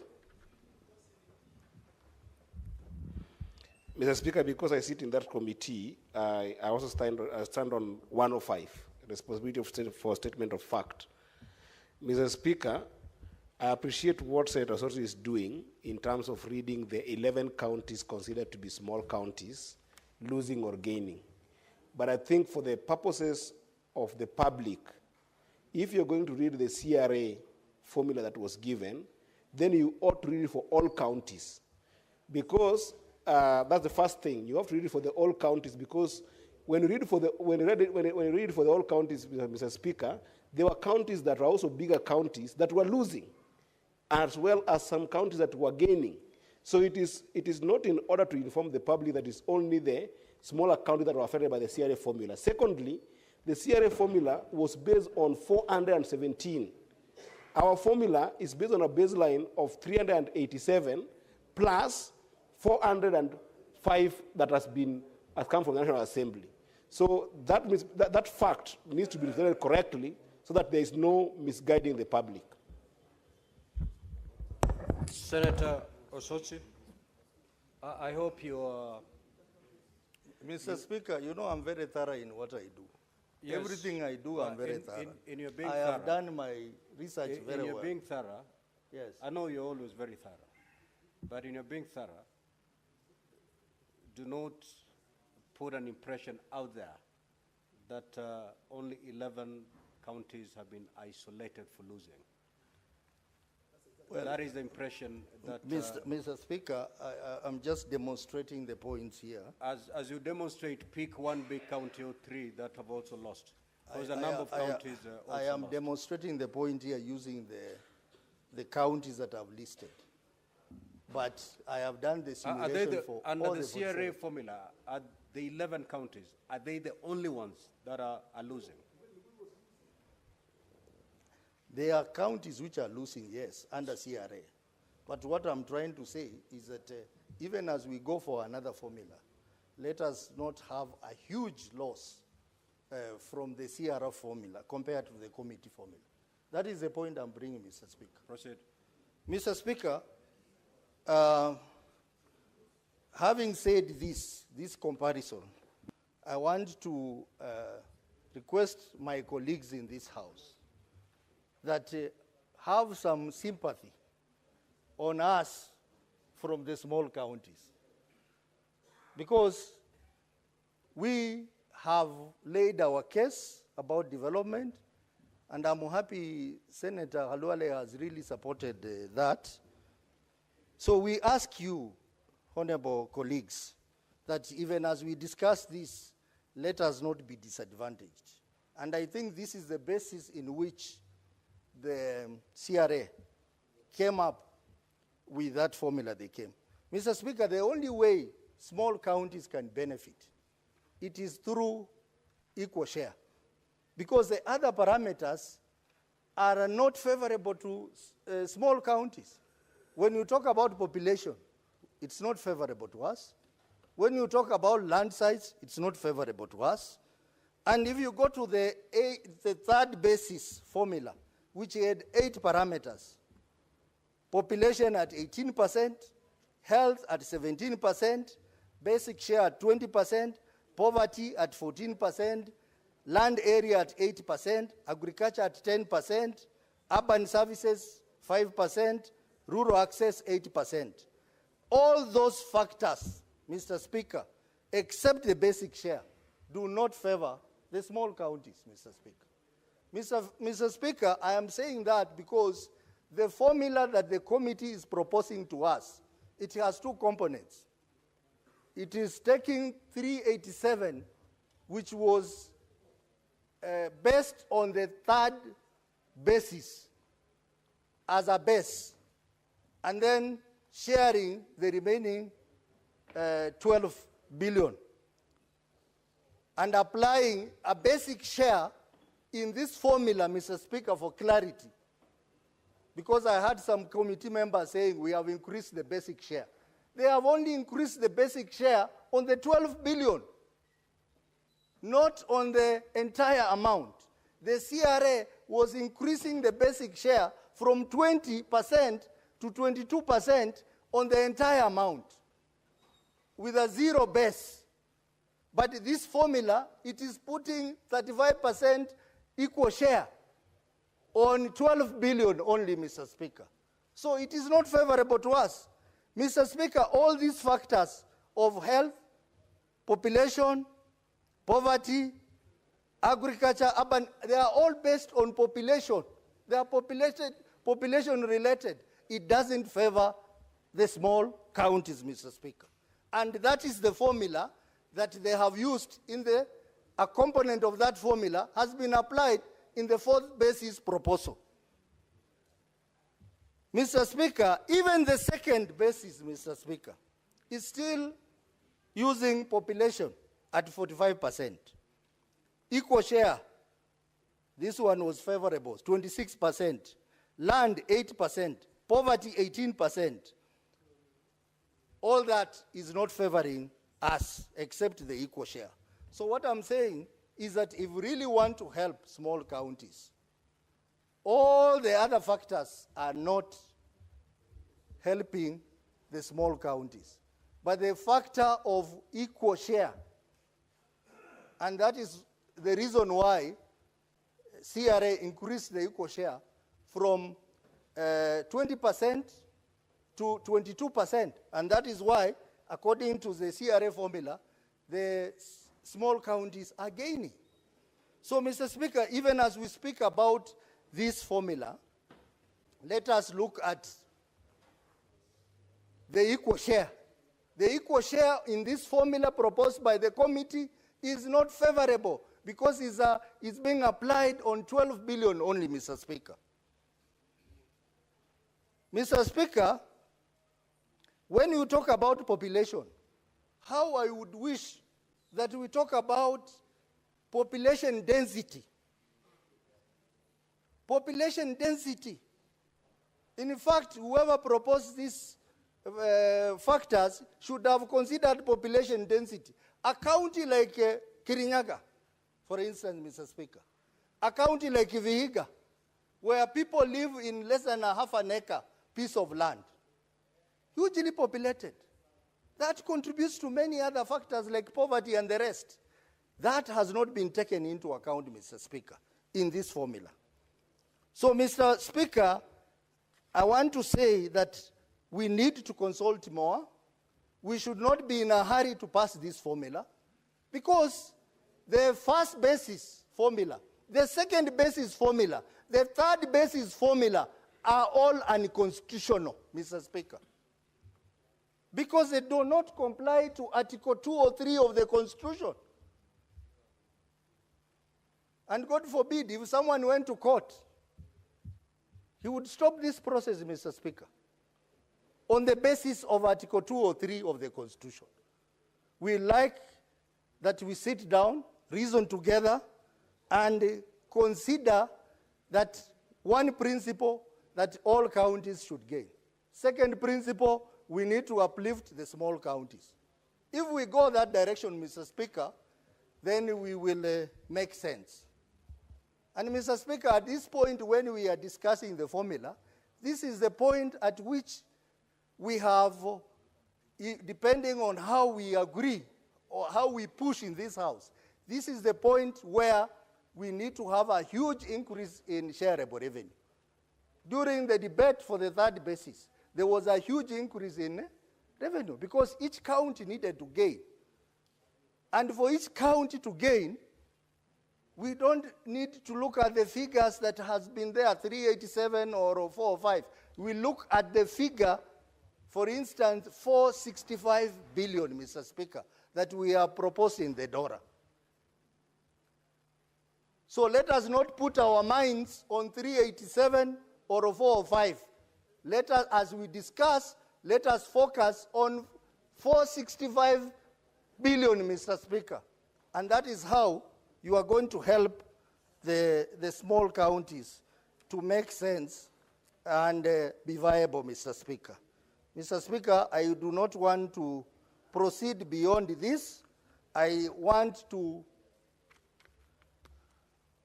with humility to ask our colleagues, with humility, please be considerate. Think about those counties that cannot do development. Think about those counties that exist only to employ people, to pay salaries, and there is nothing that is happening. Mr. Speaker, even as we discuss that, I also want to encourage that the formula proposed by the committee should also have looked at the physical effort of the counties. Why are we giving money to the counties without making them accountable? The second base is tried to put it at 2%. We have a lot of challenges in our county in terms of physical accountability. Let us think about that. Even as we struggle to put more money to our counties, let us consider physical effort. And I also like the factor that was used in the second basis, development factor.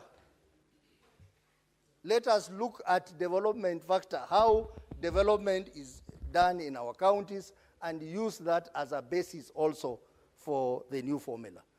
So these are issues that I'm raising, but Mr. Speaker, we need to caucus more. We should not be in a hurry to pass this and come up with a formula that is acceptable to all of us. When we are being asked, where is your formula? Mr. Speaker, we have a very competent budget office in this house. We are making proposals. They will be able to come up with a formula from what I'm discussing here, Mr. Speaker, so that we agree, we look at the simulation, and move forward as one house, Mr. Speaker. Mr. Speaker, with those few remarks, I want to say I will reject this formula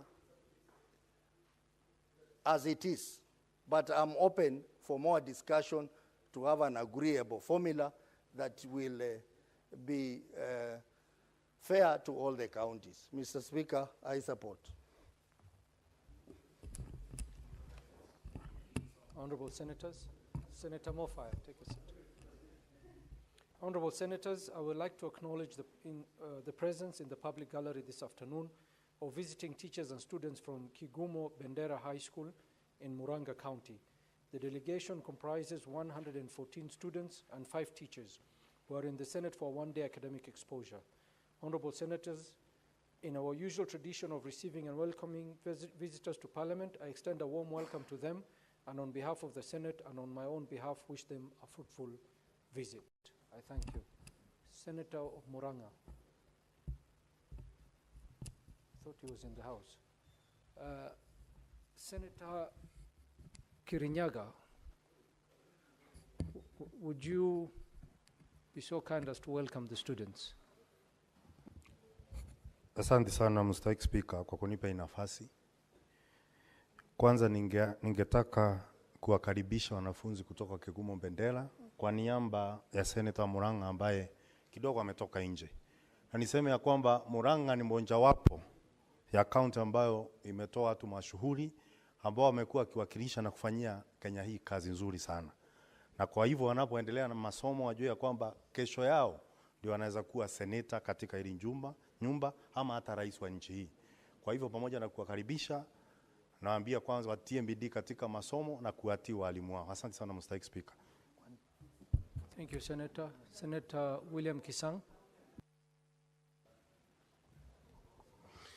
Thank you, Honorable Speaker. Honorable Speaker, I also rise to make my comments on this particular motion, Honorable Speaker. Honorable Speaker, I want to confess that I was present in the first Kamkunj.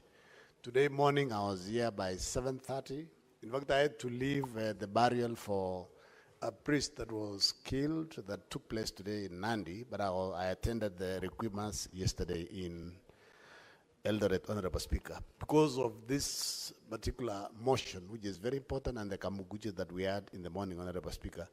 Honorable Speaker, the wisdom for devolution, the reason why Kenyans were agitating for devolution, Honorable Speaker, was to ensure there is equitable development across the country, because some sections of the country perceived, if they are not in government or if they don't have somebody powerful to influence development to go to the areas, Honorable Speaker, they might be disadvantaged.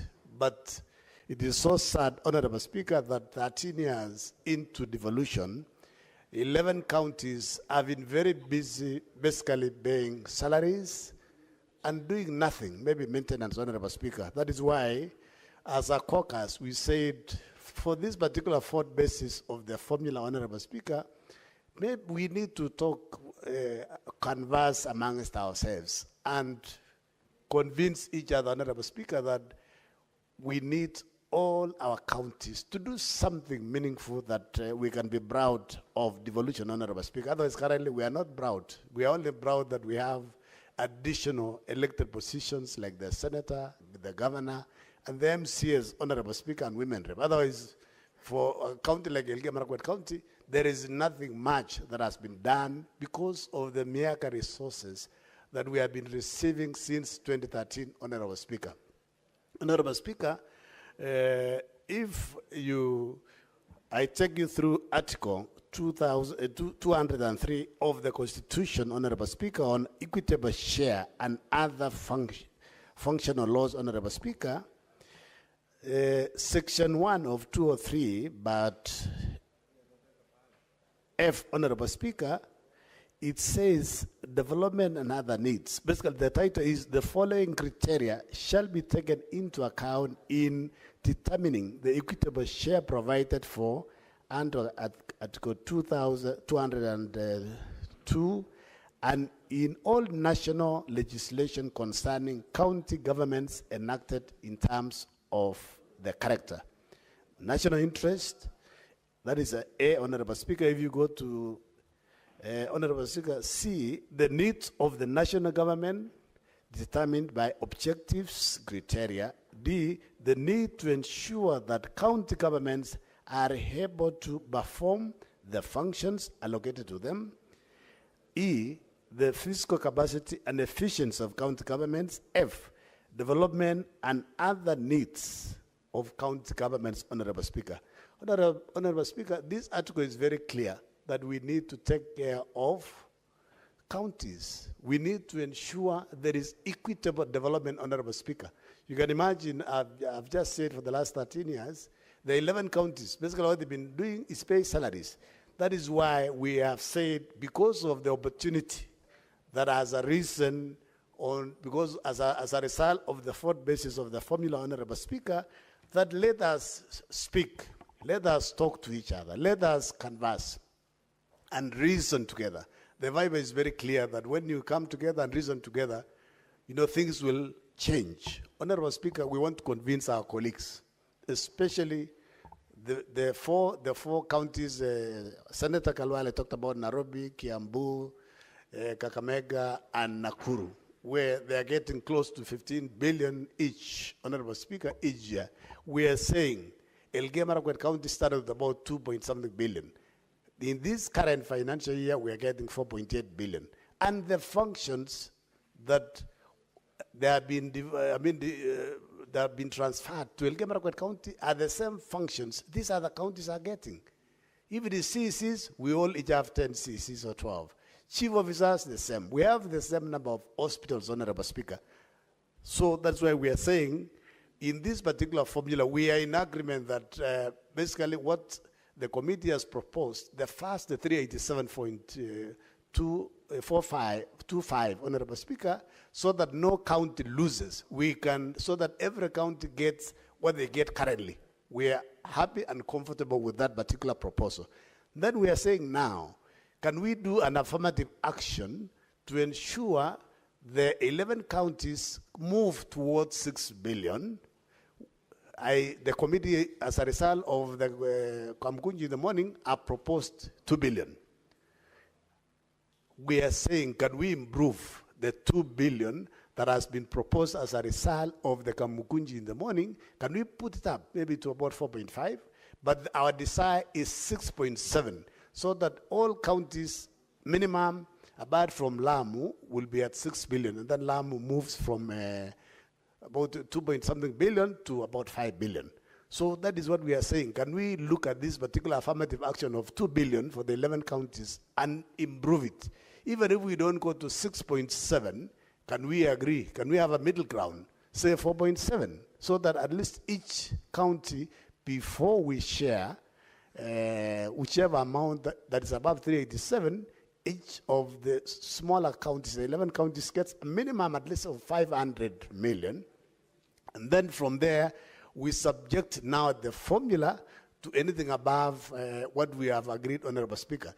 Senator Soto has just said that, you know, the 35%, you know, when you tell us that we are sharing using equal share of that 5%, that equal share of that 5%, Honorable Speaker, is not based on the entire. It is based on anything above 387. So it's basically either it's 17 billion or 30 billion, where we are going to have equal share of that 5%, and also population is still at 45. So it basically, it's still advantage to the bigger counties, Honorable Speaker.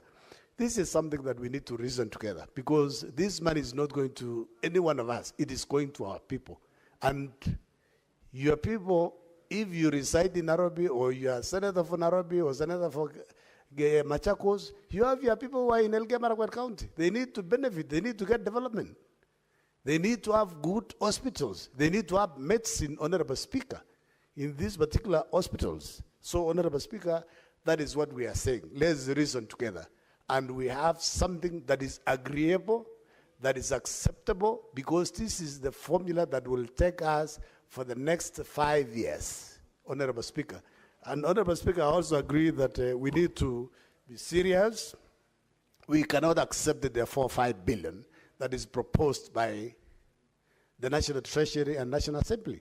We need to move to the 465 billion, Honorable Speaker, so that when we are putting our governors on task, on accountability, at least they have some reasonable resources to do something for us, Honorable Speaker. Honorable Speaker, please, let's debate, let's be sober as brothers and sisters to ensure that, you know, we treat all our citizens equal. Otherwise, some of us are really disadvantaged completely, because even when we get the oversight funds, Honorable Speaker, what am I going to do oversight in Elgeyo Marakwet County? Because, I mean, am I going to check on how ECDs are being built? I mean, these are standard 2-point-something million shillings that they do at twin classrooms, Honorable Speaker. So please, members, let us come, reason together, agree, and please give us affirmative action. The proposal of 2 billion, that's a start. We want to bargain from the 2 billion. Can we improve it? Can we push it? Say 4 billion, 4.7. And then from there, we also don't have to take a lot of time talking. You know, the biggest challenge, the Speaker has said, we've been conversing for the last 1 month. Why are we waiting? You know, the Kenyan mentality, we always like the last minute. Even if you give us another time, we'll not meet until the last minute again. Let us meet today, discuss, agree, and then we pass the bill. We pass the motion so that at least we can discuss other many things, because there are very many other pressing issues that we need to discuss as Kenyans, Honorable Speaker. Thank you, Honorable Speaker. I reserve my support for the motion. I'll support it with amendments where Elgeyo Marakwet County is going to reach at least 6 billion, so that something can be done for my people. Thank you, Honorable Speaker. Senator Edwin Sifuna.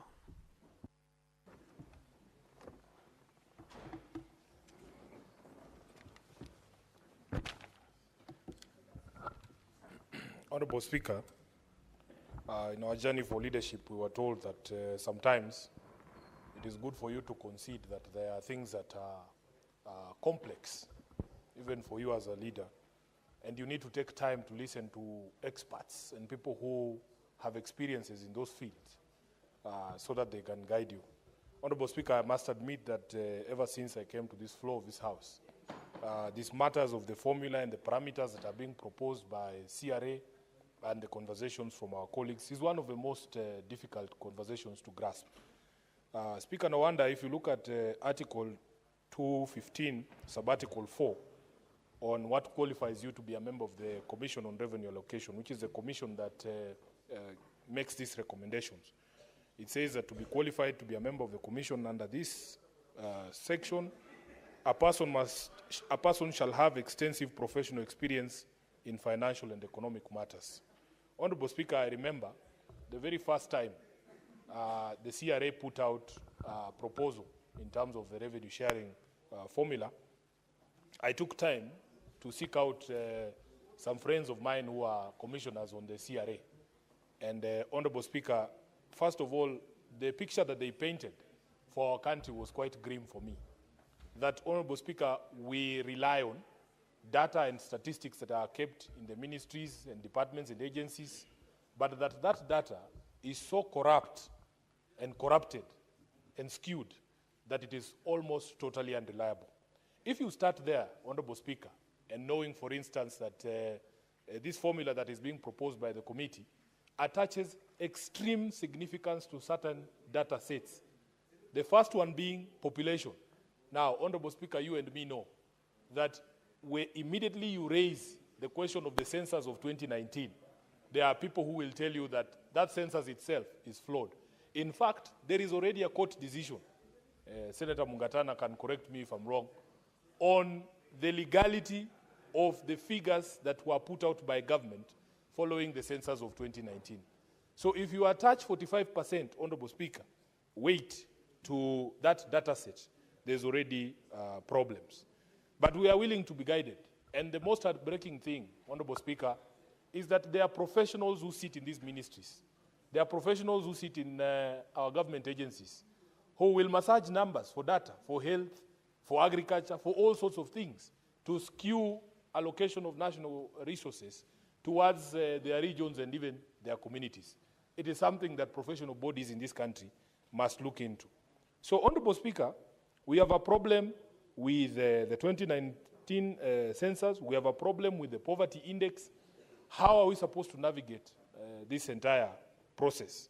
So for me, what I usually do, Honorable Speaker, if there is problems with the math and the numbers, we must always fall back to what we consider the guiding principles. During the mediation last year, and I've just seen breaking news now that, as expected, the National Assembly has rejected our proposal of 465 billion to the counties, which is throwing us into another mediation, the fourth straight mediation since this Senate began. That when we were in that last mediation, there are certain things that we agreed on.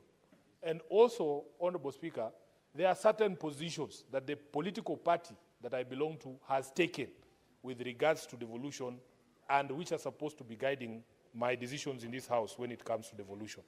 The first one, Honorable Speaker, we as a party and even as this House have set the standard somewhere that it doesn't matter what formula you adopt, no county must lose when you compare previous year allocations. Secondly, Honorable Speaker, that after the allocation, whatever formula you use, year on year, there must be marginal growth of the devolution basket to cater for obvious things, including year-on-year inflation, including growth in salaries and wages due to implementation of collective bargaining agreements. Speaker, you know I sit on the Public Accounts Committee. Just the other day, the governor for Makueni appeared before us, and we had one of the most illuminating conversations, because you will see, Honorable Speaker, that because of decisions that are made by national government, for instance, they want county governments to do this county aggregation in industrial parks, and you are supposed to match the money that is put by the national government to do that project. He says in Makueni, because of the nature of the topography and how the unique circumstances of the county, they tried to convince national government that they did not need KIPES. They did not need single centers for aggregation of produce because of the diversity of produce in that county. And it would be very expensive for some people or some of the farmers to transport product from one place to the center. Honorable Speaker, he also told us, he gave us a very clear example that if you look at the amount of money increment for Makueni County in 2023, 2024, 2024, 2025 is about 55 million Kenya shillings only. But in that same period, if you look at the responsibilities that have been put, fiscal responsibilities on the county, because of the passage of laws that are here in the National Assembly and the Senate, for instance, on SHA and SHIF, this is a new levy that was introduced. If you look at the housing levy alone has added an additional burden to Makueni of 55 million. And yet the annual increase in equitable revenue is 52. So it doesn't make any sense, Honorable Speaker. So we have said that year on year, we want to see marginal increase to cater for these things, including review of salaries and wages for the staff. Then, Honorable Speaker, the final principle was that any shortfall in national revenue or shareable revenue should be borne by the national government. So, Honorable Speaker, we have no problem. Whatever formula is adopted, the position that we have taken is that no county should lose. And we are willing to have that conversation with our colleagues. Now, there is some plea that has come from 11 of our colleagues who represent counties they themselves are calling small counties. And we have a few questions for them, Senator Osotsi and your group. Number one, where did you pluck this 6 billion figure from? What is the scientific basis for that figure? Because although these conversations are complex, we cannot say that you owe a responsibility to explain to us where you got 6 billion. Because why not 7? Why not 5? Why not 8? Number two, Honorable Speaker, if the argument is that most of this money goes to recurrent expenditure, we sit in the Public Accounts Committee, and Honorable Speaker, some of those counties, if you hear the stories in those counties, you will see that there is absolutely no justification to add the money. My view has always been that at the advent of devolution, people thought that counties existed to serve their tribes, that this was our county. It is the reason why if you come from Bungoma and you go and apply for a job in Kakamega, they'll tell you, you go back to your county. Even if you are a Bukusu person, man or woman, born in Kakamega. Many people will not distinguish between a Kisi from Nyamira and one from Kisi County. But they themselves at the local level know this one is from Nyamira and this one is from Kisi. And you cannot apply for jobs there because they'll tell you, your share is there, you go and get yours there. That is the true situation. So you find we had a county entity speaker that comes to the Public Accounts Committee, and a governor has hired over 30 advisors. And that county has only 2 constituencies, Honorable Speaker. There are less than 10 MCAs in that county. But he has hired for himself over 34 advisors. That is what the money for the county is going to.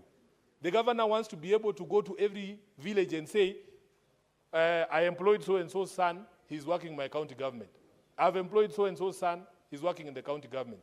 And all of them, Honorable Speaker, I think with the exception of only Nairobi, they have never even complied with the requirement of ethnic balance in their counties, which is demonstrating my point that people think these counties exist to serve the dominant communities in those regions. The last question I want our colleagues from these counties to answer, Senator Osotsi and group, is that if we are indeed amenable, if we are amenable to meeting your request, so that we avoid those instances, the examples we've given, where every single resource that goes to the county is still going to end up in personnel emoluments and governors adding themselves more advisors, can they agree, Honorable Speaker, that whatever amount is added in terms of what you have called, I don't know which was the term he used, affirmative, that we ring fence that amount of money, whatever it is, for the development that you are claiming is going towards. Because we don't want a situation where You get that affirmative action fund, whatever it is you want to call it, and then it all goes to hiring more people on the ground. So, Honorable Speaker, for us, we were elected to represent our individual counties.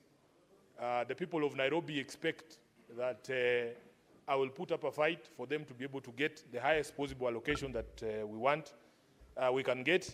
But Speaker, for me, I am very clear in my mind, even when we were doing the MOU with our counterparts from UDA, that because devolution is something that we hold dear as ODM, we have drawn a certain line in the sand. I am happy that the Senate improved on the proposal from us under that MOU for 450 billion. We have passed as a House 465. Honorable Speaker, I don't know why people get upset when I speak about that MOU. I honestly do not understand, because it is a reminder of the things that we have committed ourselves to. And every single day, we have opportunity to remind each other that this is what we agreed upon. Because we look at things happening in this country. In the morning, I was telling the majority leader how I was very proud to hear him say on national TV that some things that are happening don't make sense, even to him. You know, when it came to the arrest of this young, coder on Twitter for creating a website that we could harness feedback on the finance bill. Honorable Speaker, those things don't make sense to me. Why would you arrest such a person? For what? So even on the question of devolution, we have a responsibility to remind each other that these are the things that we have agreed upon. And when I say I'm keeping score or I have the marking scheme, that is the job of the SG of the party. That is the responsibility I've been given, Honorable Speaker. So for this one, so that we cut down all this noise and we are able to meet everybody's need, let us make sure that we get 450 billion Kenya shillings for devolution. And I want to insist that the national government, 465, but minimum 450 that we agreed in the MOU. Just to remind my brother, the treasurer, the National Treasury, CS, that this is what we agreed to, and we have an expectation from you that you will deliver for the family of devolution.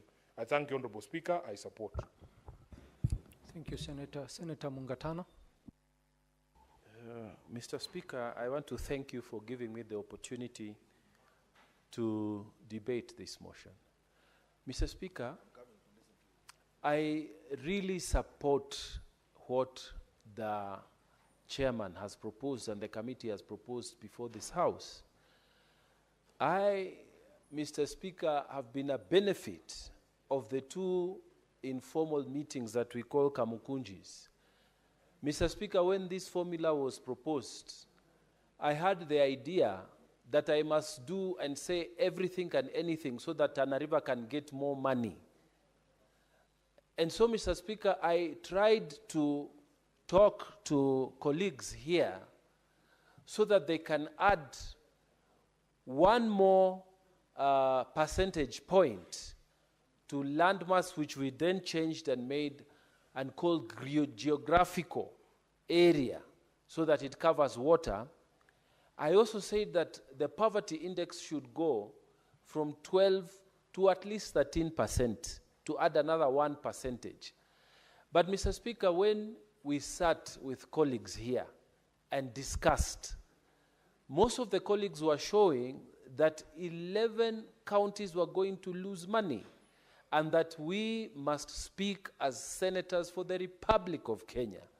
We must not speak as senators just from our counties. And Mr. Speaker, with that in mind, this formula we have agreed using the factor of 0.387, the baseline fact. Mr. Speaker, no county is going to lose any money. So this has taken care of what all of us were afraid of. So if no county is losing money, Mr. Speaker, what do we do with the rest of the other factors that we needed to factor in the formulation of the fourth basis formula? Mr. Speaker, when we sat here this morning and in previous Kamkunji, we said that whatever the Committee of Finance had proposed, no county was going to lose. No county was going to lose. But if we stuck strictly to the formula on the poverty index, the geographical area, and the population index, then there are 11 counties that will get very little, if at all, any increment at all. So this morning, Mr. Speaker, as we sat here, we convinced each other that let us allocate 2 billion shillings for those counties so that they can have a reasonable increment. And Mr. Speaker, when we left here, the representative for the small counties was very happy. I left here knowing that even this afternoon, possibly, we will finish this debate. Mr. Speaker, in fact, we said that those who feel very strongly that they will come with a better simulation of the formula or an improvement of what we have, they need to come with papers. That is what we agreed. They need to come with pieces of paper. They need to work with the Parliamentary Budget Office so that figures can be created that will convince all of us. So we even agreed in the morning, Mr. Speaker, that we shall move this motion this afternoon. When we moved this motion, we also agreed this morning as a principle that any person who is having a different opinion can bring us the paperwork so that we can accommodate them. But the most significant breakthrough that we had with the small counties here was that we said we shall ring-fence 2 billion shillings that will be equally shared amongst the 11 counties that were getting very little increment. And we left here very happy. Mr. Speaker, it seems that the people have tasted blood, so they want to come. You know, in the sea, Mr. Speaker, if you get injured for whatever reason and blood leaks out a bit, all the other carnivorous people follow you, and not people, but the other fishes, they come to finish you.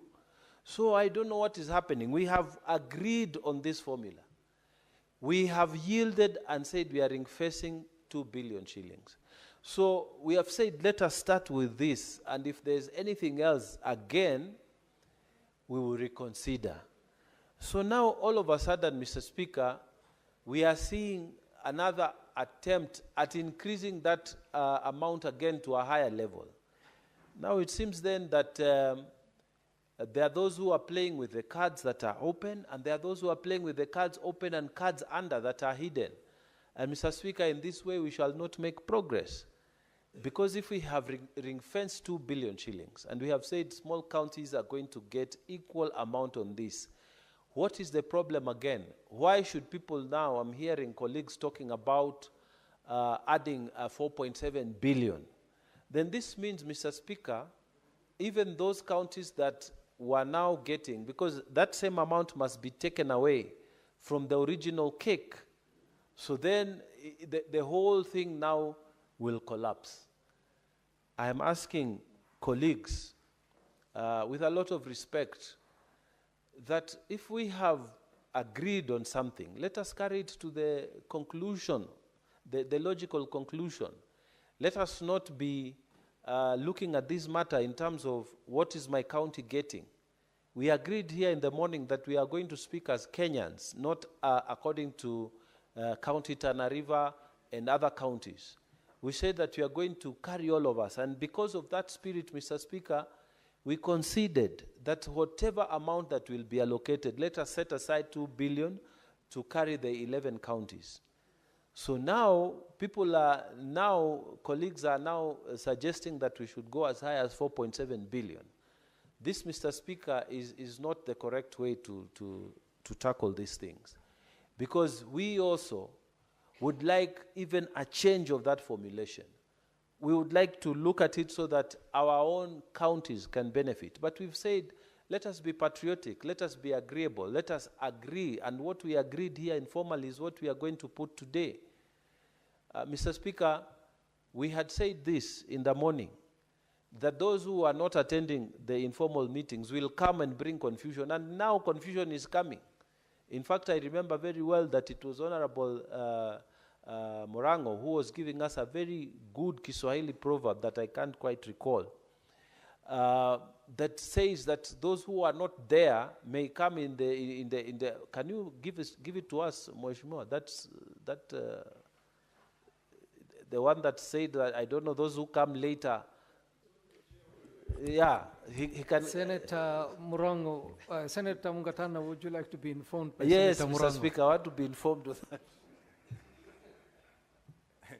Mstahiki Spika, nilikuwa nimepeana katika falsafa yangu, nilisema ya kwamba katika siku mbaya, siku ya imbu ya kuku, upepo ambao unafunua kuku manyoya na kuionyesha uchi inakuja tu kutoka nyuma.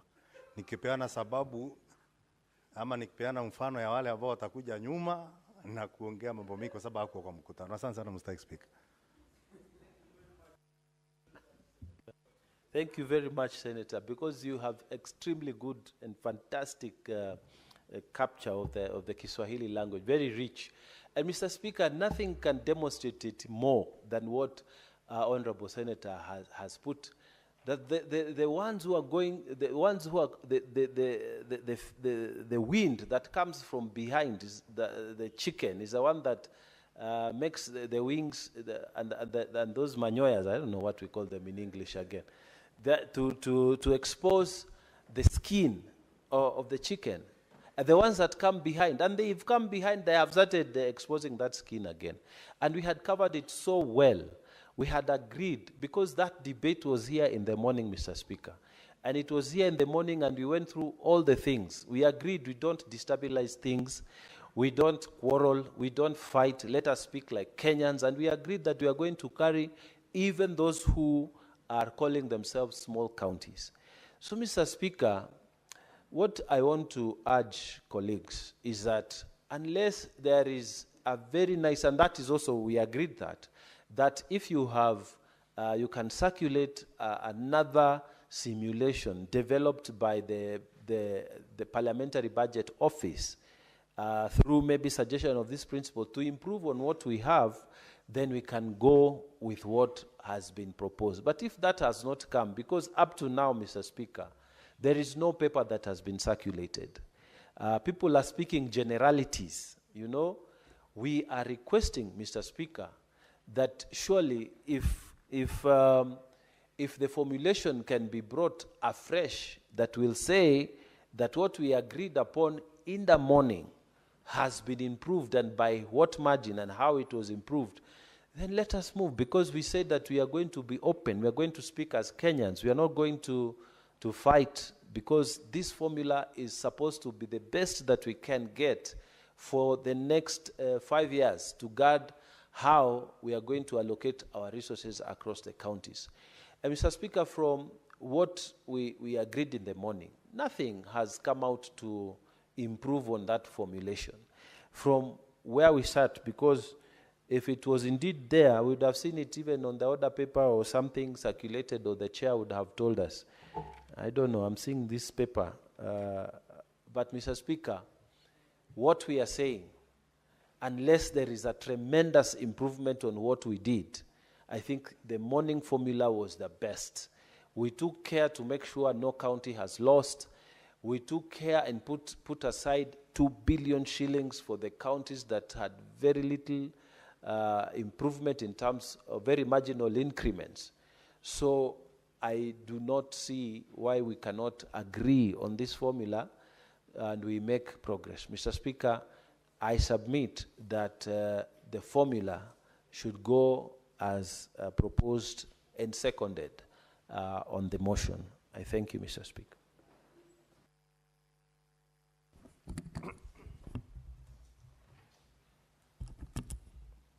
Honorable Senators, I would like to acknowledge the presence in the public gallery this afternoon of visiting teachers and students from Oshol Academy in Mombasa County. The delegation comprises 37 students and 4 teachers who are in the Senate for a one-day academic exposure. Honorable Senators, in our usual tradition of receiving and welcoming visitors to Parliament, I extend a warm welcome to them, and on behalf of the Senate and on my own behalf, wish them a fruitful visit. I thank you. Kinyo, if you could please welcome the students and teachers. Asante Bwana Spika kunipa fursa hii. Nachukua fursa hii kuwakaribisha wanafunzi kutoka shule ya Osho kutoka Mombasa, kuambia karibuni sana pamoja na walimu mliokuja nao. Alafu niwaambie hii ndio seneti na mmefanya vizuri kuja hapa ndio muweze kujifunza mambo yanavyotendeka hapa, na tunawatakia kila laheri kwa sababu nyinyi ndio viongozi wa kesho. Nyinyi ndio marais wa kesho, maseneta wa kesho, na vile vile mtaweza kubombea katika mambo yote ambayo mtakayofanya. Kwa hivyo karibuni sana na muendelee kujifunza mengi ndio muweze kuwa viongozi wa kuaminika miaka yenu ya usoni. Asanteni sana Bwana Spika. Senator Kajwang.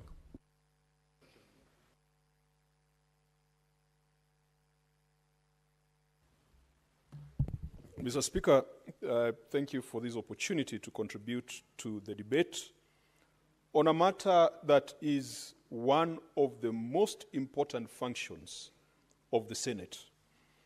Mr. Speaker, Article 217 of the Constitution requires the Senate, and not just Parliament, to determine the basis for allocating among the counties the share of national revenue that is annually allocated to the county level of government.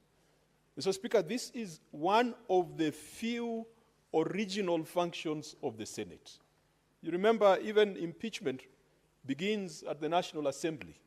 That is where the indictment is done and trial is done in this chamber.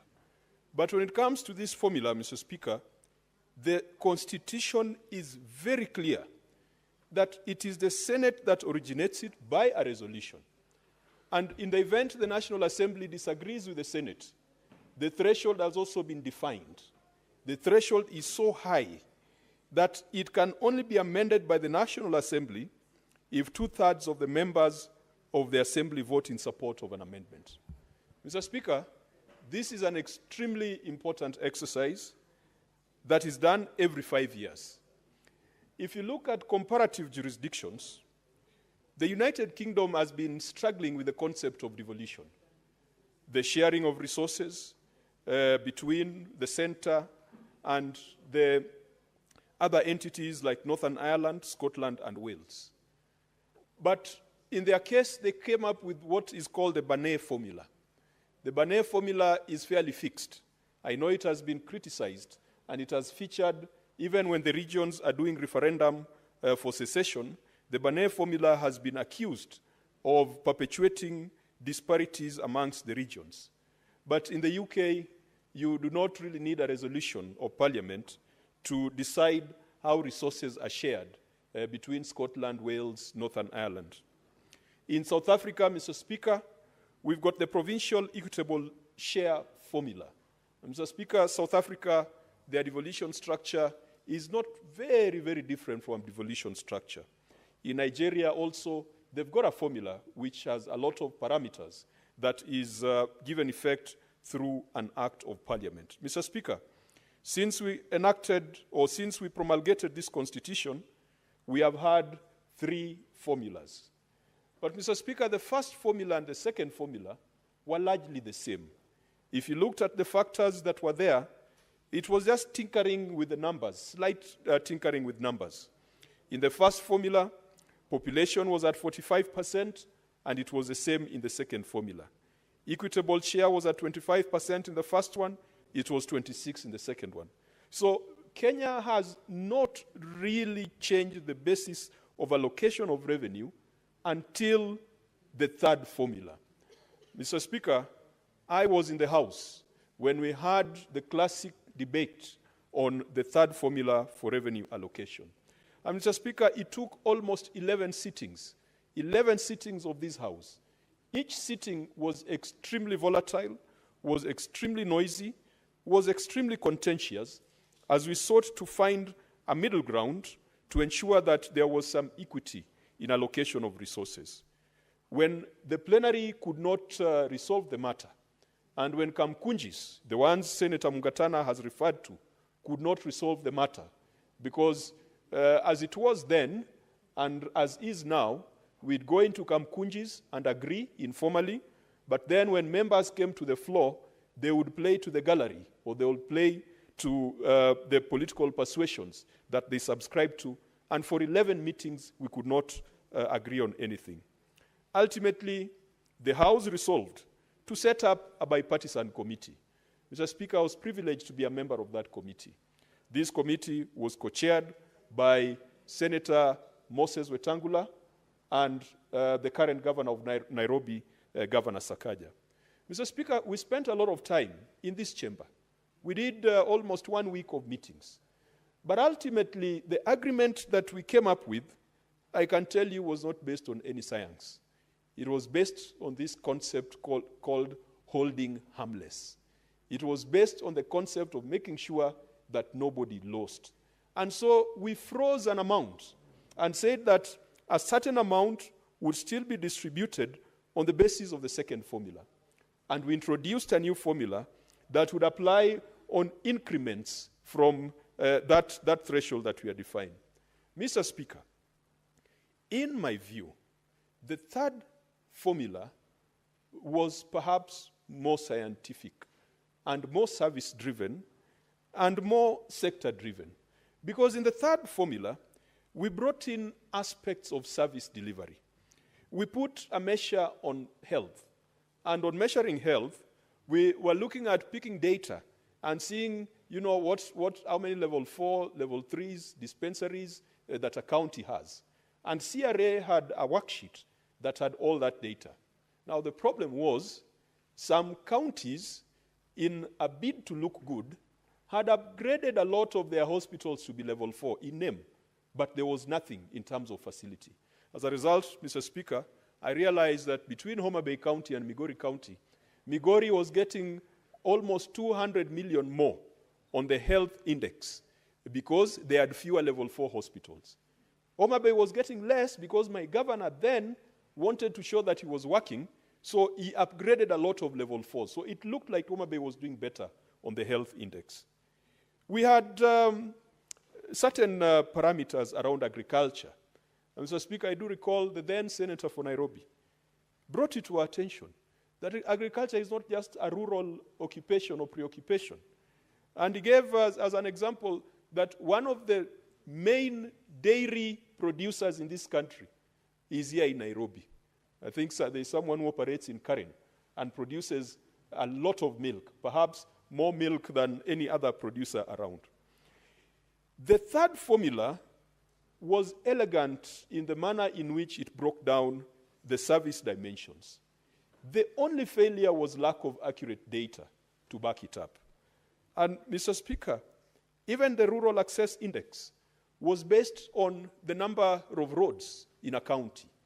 But we have had a problem with classification of roads because the national government does not want to let go of roads to county governments, and so there's been some frustration in ensuring that roads are classified. If we had accurate data, Mr. Speaker, I would still insist that this country continues to use the third formula. But the proposal by the Finance Committee is a de facto endorsement of the third formula. Because in the spirit of holding harmless, the Finance Committee has told us that 387 billion would still be distributed on the basis of the old formula. And any increment above that would be subjected to a new formula. I think to some extent it is a confirmation. Now, what I am not sure about is that whether in the 387 billion, the factors or the data that was used back then will be refreshed, or will just freeze the amounts as they were. If we freeze the amounts as they were, I think that would make sense, because going back to the data and tinkering with it might lead to unexpected results. Therefore, Mr. Speaker, this fourth formula that the Finance Committee proposes, 96% is a third basis, and only 4% is a fourth basis, assuming that we are going to be allocating the 405 billion that was brought to this House by the National Assembly. I want to encourage the House. Let us increase the base. That is where the solution lies. We are fighting over small fragments because we think that counties should only get 387 billion or 405 billion. Mr. Speaker, the political formation to which I belong has clear, unequivocal instructions that we must support devolution. We must give effect to devolution as captured in the Constitution. And if we are to be faithful to the Constitution, we must give resources to our county governments, and we have made it clear 450 billion Kenya shillings is a bare minimum. I know that the Senate has recommended 465 billion. If you can get 465 billion, I'll be very happy. The instructions I have, Mr. Speaker, 450 billion, nothing more. Well, something could be more, but nothing less. Because with 450 billion, the small counties, and I don't know why we want to call some counties small. Why should you call your county a small county? Simply because of the revenue. Why should you call your county small? Simply because you have a governor who does not know how to be fiscally responsible and fiscally prudent. Why should you tarnish the name of your county by calling it small? Mr. Speaker, we have seen big counties in quotes that cannot make fiscal sense or fiscal responsibility sense. We have seen small counties in quote that have been able to undertake programs that have been transformational. This obsession of now County X has done a tarmac, 10 kilometers of tarmac, and County Y cannot do tarmac. Really, if we put pressure on the national government to let go of the money that is sitting at KERA, money sitting at KURA, money sitting at the Ministry of Roads, I am sure that will be a few tens of billions that would go to counties, and it would be shared out amongst the counties. Mr. Speaker, water is a devolved function, but we still have the national government sitting with huge budgets for water. We see national government officials moving around and giving boreholes in villages, a job that should be done by the governors and the counties. Let us push for that money to go down. Mr. Speaker, housing is a function of county governments. Just this weekend, we have launched affordable housing in Homa Bay County, and I do congratulate the national government for bringing this to fruition. Of course, these houses are being built using money that is taxed, or where Kenyans are taxed, so it is not like the government is a very big genius, because the money is ring-fenced. You have to pay it, upende usipende, whether you like it or not, you must pay that money. But we must find a way of building synergies with county governments, Mr. Speaker. The synergy cannot be that the county provides the land and then the national government builds the house, and then now you have problems on who owns those houses. Let us give counties a share, proceeds from the housing levy fund, so that they can also be able to make their own decisions on where they feel they should do housing. If we did so, Mr. Speaker, we'll be bridging the gap between 387 and 450 billion. Markets. And Mr. Speaker, on this, we must call out the governors. When the president goes to regions, he comes to launch markets. And when governors climb on top of that car to speak, they're asking for markets. Build for us a market here, a market there. The question is, the 387 billion that we are sending to them, why can't they use that to do markets, so that we allow the national government to do bigger things that can stimulate economic activity in those regions? Mr. Speaker, if the money for markets was sent to county governments, we would be bridging the gap to 450 billion. We would not be having this conversation or this contention of discussing a formula that is only going to apply to 4% of the funds, because that is the situation now. 96% of 405 billion has been held harmless. This formula, which is likely to split this house, likely to split the nation, will be on 4%. We must increase the base. Agriculture, Mr. Speaker, is a devolved function. The only thing that remains at the center is policy. Senator Murango was a very able chair of the Agriculture Committee. We know that there are budgets in Nairobi that should be pushed down. And I'm very happy that those who are presiding over the Agriculture Ministry nowadays have seen the light, like, is it Saul who became Paul?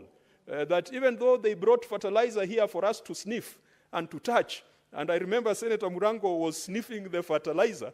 It is now that they have realized that what they were sniffing were proceeds from a donkey and mixed with sand and other things. Let us send that money to counties. We'll be bridging the gap between 387 and 450 billion. Therefore, Mr. Speaker, if we are to carry out a comprehensive review of this formula, I would suggest a few things. We need to bring in a fiscal responsibility measure. Mr. Speaker, there is too much fiscal irresponsibility, and there is no way to punish it. And for our governors, the only punishment they understand is either give them money or take away money from them. In the first two formula, the very first one, we had a 2%. In the second one, we had, again, a 2%. Mr. Speaker, how I wish we could have considered a fiscal responsibility index. Mr. Speaker, there are counties that, from where I sit as the chair of the Public Accounts Committee, there are few counties that have done fairly well. If you look at their wage bill, they are below the 30% or the 35% that is required by law. If you look at their development, they are above the 30% required. If you look at the operations, and Mr. Speaker, it is not all doom and gloom when it comes to devolution. Out of the 47 counties, I believe we could highlight 10 counties that are fiscally responsible. But at the bottom of the pile, there is serious irresponsibility. Senator Sifuna has just narrated some of the scenarios we have come across. And I've seen there's a schedule here circulating of counties that we are calling small by revenue. Isiolo is not a small county, Mr. Speaker, sir. Isiolo is supposed to be the capital of Kenya. It was designated as such under Vision 2030. Isiolo is at the center of Kenya, and that was where the center of gravity of this nation ought to be. Let us not call it small because of this allocation. And this allocation, if you are to add the on-source revenue, ideally Isiolo should have a lot of economic activities. Let us put pressure on the state to live to the aspirations of Vision 2030 and bring services, bring facilities, bring activities to Isiolo. It will no longer be called a small county. But when you tell me that you want Isiolo to get 6 billion shillings, I will also challenge the proponents of that argument to advise me on how to hold accountable the leadership of Isiolo County. And that could have been achieved through a fiscal responsibility index. That if they are doing the bad things that they are doing in terms of employment of advisors, employment of chief officers, you find that a county has got 6 CEC members, 10 members of county assembly, but there are 36 advisors, and there are 36 chief officers. So it means that under every ministry, there are about 5 or 6 accounting officers. Mr. Speaker, that is even Nairobi, with more complex functions, does not have that kind of creep when it comes to advisors and chief officers. So if I had a 2% or 3%, where I'm saying this one will be shared by the 10 counties that are doing a good job, and then those who are pulling at the bottom will get nothing out of it, Mr. Speaker, I would have supported this formula more robustly. Secondly, Mr. Speaker, we must ask ourselves about the blue economy. We have just had Madaraka Day in Homa Bay, and the theme was the blue economy. I am not sure, Chair Roba, whether when we take land at 8%, we are also looking at the concerns of people with vast water bodies. And this is not just a Homa Bay, Kisumu, Siaya, Migori, Busia thing. It also affects Turkana. It also affects Marsabit. And it affects Mombasa, it affects Kwale, Lamu, and Kilifi. Because, Mr. Speaker, the residents of Mfangano Island on Lake Victoria, where I come from, Mfangano is quite a big island, but the gap between Mfangano and the mainland is thousands and thousands of acres or hundreds of kilometers. Yet, they demand service. They want hospitals, they want markets, they want roads. Do we have a component here that can accommodate the blue economy? Mr. Speaker, thirdly, is that we should stop this glorification of poverty. And I've seen one of the respondents in the report of the Finance Committee, is that if poverty has a weight of 14%, no, it's 12%. It is CRA that proposed 14%. The committee has proposed 12% on poverty. Are we incentivizing poverty? What if Governor Roba, while he was governor, has improved the lives of his people, and his poverty index has moved from X to Y? In other words, his people are less poor. Why should he get less money? Should he be incentivized for pulling more people out of poverty? I don't know how we'll ever get to put that as a criteria. But otherwise, as it looks, we are glorifying poverty, we are rewarding poverty, so that the poorer you are, then the more money you should get. I think there needs to be an instrument for incentivization. Data accuracy, I spoke about that. We cannot be the leader in sub-Saharan Africa, and we are still complaining about the data that is held by the Kenya National Bureau of Statistics. And Mr. Speaker, I've seen in the report that KNBS confirmed and convinced the committee that their data is verifiable and accurate. And I thought that the only data we dispute in this country is IBC numbers. But when it comes to KNBS and revenue share, people even went to court over the issue of population census. Mr. Speaker, it's a very untidy thing that to date, you've got a court order nullifying the results of population in a certain region in this country. And Mr. Speaker, allow me to say this. Recently, the President talked about removal of vetting for IDs in the border counties. This is not a northeastern problem alone.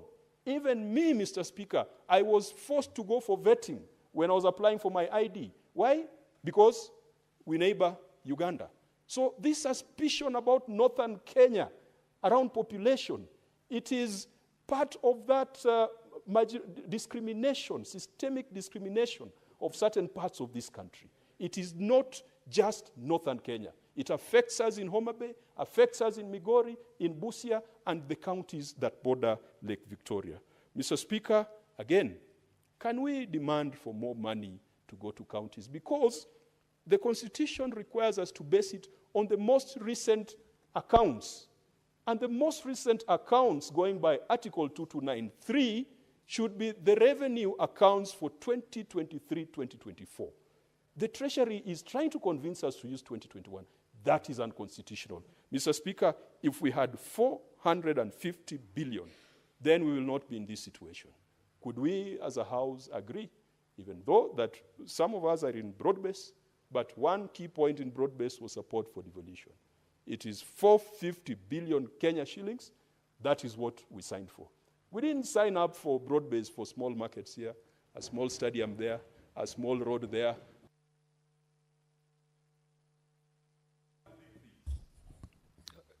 You've concluded? Thank you, Senator. Murango, Senator Murango. Asante sana Mstahiki Speaker. Ya kwanza ningetaka kuondoa dhana ya kwamba zile gatuzi ndogo zinaitwa ndogo kwa sababu ya mambo mengine. Zile gatuzi zinaitwa ndogo kwa sababu kijiografia ni ndogo. Ukiangalia vigezo ambazo zimetumika katika ugavi wa pesa ambao inabakia, kama vile wingi wa watu, zinahesabiwa zikiwa ndogo. Ukiangalia kigezo kingine kama kile cha umaskini na ufukara, nyingine haziko. Kwa hivyo ndio maana zinaitwa ndogo, kwa sababu zinakuwa ndogo kwa mambo yote, mazuri na mabaya pia. Mstahiki Speaker, taarifa ambayo imenifikia sasa ni kwamba dola ambayo sisi tulikuwa tumepitisha katika nyumba ya Seneti ya kupatia gatuzi zetu takriban shilingi bilioni 465 ni kwamba imeangushwa katika bunge la kitaifa. Na mara nyingi mimi huwa nasema machozi ya mtengeneza jeneza hayaaminiwi kwenye matanga. Wakati mwingine wanakuanga ni biashara wamekuja, lakini sio kuhuzunika na wale wamefiwa. Mstahiki Speaker, wale ambao wako katika bunge la kitaifa pia wanafaa wajue kwamba wakati mtu anawania kitu chochote, anaania kiti akijua ile fedha atapata atafanya nayo nini.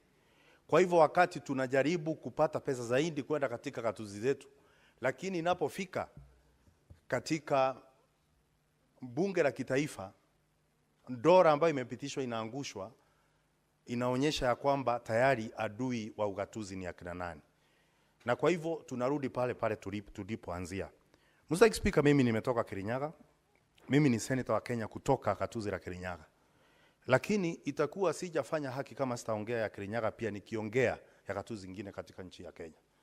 Mr. Speaker, sisi tunapopata fedha ambazo tunapata miaka ambayo imesonga, tukitoa ile fedha ambayo inafaa kulipwa mishahara na mambo kama hiyo, pesa inayombakia kufanya maendeleo inakuanga ni finyu sana, pesa kidogo sana. Na Mr. Speaker, unajua mwamba ngoma wakati mwingine ngozi uvuta kwake. Ukienda katika eneo ambalo liko na ukubwa 3/4 katika Kirinyaga, liko sehemu ya ambayo inakuzwa mpunga, ni kubwa mno, lakini mashamba na njia za kupitia kwenda katika yale mashamba toka uhuru nje haijawahi guzwa, kwa sababu pesa tunazopata ni kidogo mno. Na ndio maana tulikuwa tunasema ndugu zetu ambao nikiruhusiwa gatuzi ndogo tujiita wadogo pia kama sisi ni kama ndogo wetu wenu. Na ndio namsihi, wakati meza ya chakula cha jioni ama meza imewekwa, imetengenezwa ili watu waweze kukula kwa ile meza, na uko na ndugu mdogo ambaye afikii meza, si vibaya kumpatia tonge angalau pia akue siku moja za kuja kukaa moja katika meza na wewe mkule pamoja. Angalia Mr. Speaker, kama kisa Elgeyo Marakwet hapa, ambapo bajeti ya mwaka ambao wamepewa juzi waliweza tu kununua tingatinga moja la kulima barabara. Wangefanya jambo lingine lote, pesa ilikuwa kuna. Kama tungesikizwa tu kidogo na ndugu zetu, kwa sababu sisi wote ni mandugu hapa, tuweze kuinuliwa kidogo, tufikie meza kidogo, tuweze kuja kuweza zote tuwe tunapata at least tunapata lishe pamoja. Senator Murango, ningefurahia zaidi ungesema ule mchanga ambaye afikii meza abebo aikwe juu ya meza akule kama ako juu ya meza. Na hiyo nayo nadhani Mr. Speaker, nikisema hiyo itakuwa ni madharau, kwa sababu atakuwa amekanyanga juu ya meza.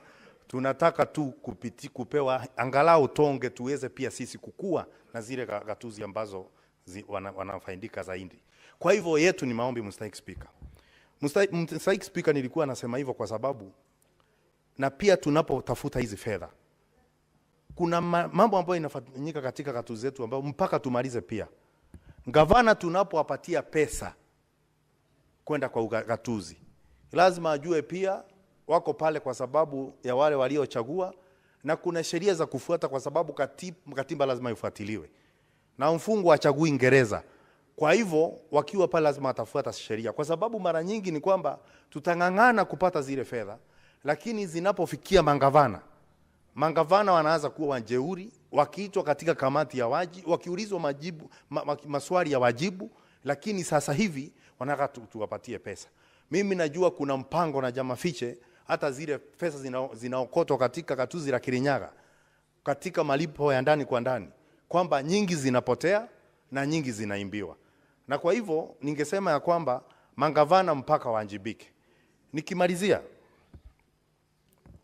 ningetaka niseme ya kwamba fedha ambao tunaomba sisi katika zile kaunti ambazo si kubwa sana, kwa sababu wakati kigezo imewekwa ya kuangalia wingi wa watu, hakuna kigezo iliwekwa ya kusema msongamano wa watu katika zile kaunti ndogo. Hiyo ni kusema ya kwamba unaweza pata kaunti ambayo iko na watu wengi kwa sababu ni kubwa, lakini kuna kaunti nyingine kama Kirinyaga ambazo ziko na msongamano wa watu ni ndogo. Utapata kama kwa ekari moja wanaishi kama familia 3, 4, 5, ambao inakuja pia na shida zake za kupeana huduma katika wale watu wanaoishi mahali pale. Kwa hivyo ningeomba, na hii ni jambo ambalo tulikuwa tumeongea kama venye Senator Mugatana alikuwa amesema, kuna mambo ambayo tulikuwa tumesikizana kwamba katika ile mkutano ilikuwa asubuhi, kwamba tuangaliliwe hata kama ni kidogo, tuweze karibu kukaribia wale wakubwa wetu ambao wako na gatuzi kubwa. Na kwa sababu mbuzi wa kuazimu ama kupewa angaliwi meno, ambao tutapata sisi tutaridhika zaidi, na ili iweza pia kunufaisha wale wananchi wetu ambao wako kule mashinani. Mr. Speaker, Embu nikimalizia nishukuru mwenyekiti wa kamati ya fedha kwa kazi nzuri ambayo waliofanya, kwa sababu si kazi rahisi pia hata kuja na kuleta ile formula ambayo tumeiona hapa. Ingekuwa si vizuri kukaa na kukashifu ile kazi ambayo kamati ya fedha na mwenyekiti walifanya, lakini wakati mwingine unajua kuna watu hata ufanya nini hawaridhiki. Kuna mtu hata ukiogelea atasema bado unamtifulia vumbi. Kuna watu watakwambia kwamba ndio sababu Mjango wa Rasara halina nyasi bila msingi wowote. Kwa hivyo kazi waliofanya kufikisha mahali tumefika, kuhakikisha kwamba zile gatuzi zote hakuna ambayo inapoteza pesa, ni jambo ambalo anafaa pewe kongole, na asiulize kwa nini simwambie hongela, kwa sababu hongela upewa wanawake. Kwa hivyo Mstahiki Spika, ni kwamba sisi tukipewa chochote, hata kama ni chenye naona katika simulizi ambayo imeletwa hapa na takwimu ambazo naziona hapa, sisi tutakumbalia. Lakini tena niseme, andui wa ugatuzi ni bunge la kitaifa. Sasa hivi ukiangalia taarifa, wameangusha ile mswada ambao tulikuwa tumepeleka kule, na ndio nikasema kwamba machozi ya mtengeneza jeneza hayaaminiwi katika matanga, anakuanga biashara. Hawa ndio hao naongelea. Asante sana Mstahiki Spika. Senator Professor Kamar. Thank you, Mr. Speaker, for giving me the opportunity to join my colleagues. First, in thanking the Standing Committee on Finance and Budget for the very rigorous work that they have done. Mr. Speaker, I stand to support this report with the amendment that was introduced this morning, the amendment that introduced an affirmative action fund that ring-fenced 2 billion for the 11 counties that had the lowest figures. Mr. Speaker,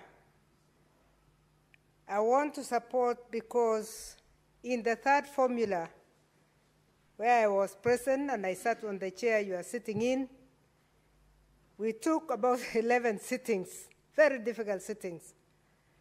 But something that came out very clearly was the unity of the House. Senator Kinyua will remember that the House was united in speaking fairness. And I want to thank this committee because if you look at the observations that they have given, they have not deviated from fairness. The parameters that have been used are slightly different because in the third formula, we wanted to look at Schedule 4, the second part of Schedule 4. And we had asked for more money so that we have the devolved functions being followed by resources. When we did not succeed, this House decided to break the boundary between the two sides of the House. And they debated and came up with a formula that was implemented and made everybody happy. Mr. Speaker, I am appealing to the House that we do exactly the same. Let's think in terms of our own unity and fairness only. In this, in the fourth basis, the sharing, according to the committee, are still looked at the devolved functions, not in the parameters that we had used, but they have looked at the functions globally and have ensured that first, nobody loses, which was the principle that came out very strongly in the third basis, that nobody should go below what they had gotten. So I want to support that as we look at this formula, let us think in terms of sustaining the momentum of devolution. Mr. Speaker, this is the House that protects devolution. It would be very sad that we squabble, and we have squabbles that derail us. I think our focus should be how we can protect devolution by sustaining the growth of everybody. We know that some colleagues feel that they should have been fast-tracked a little bit, but if you look at the agreement of this morning to release the 2 billion, that was a step in the right direction. And I really still think that we should persuade all our colleagues to agree with this formula. But the reason why we need unity in this House is because the amount of money we are getting is still not the figure that we wanted. The committee's initial proposal was 465 billion. We only got 405 billion. So we need unity of purpose to look for that 60 billion. So we must reach a point when we can talk in one voice so that we get the figure that we are looking for. A divided House will not be able to do that.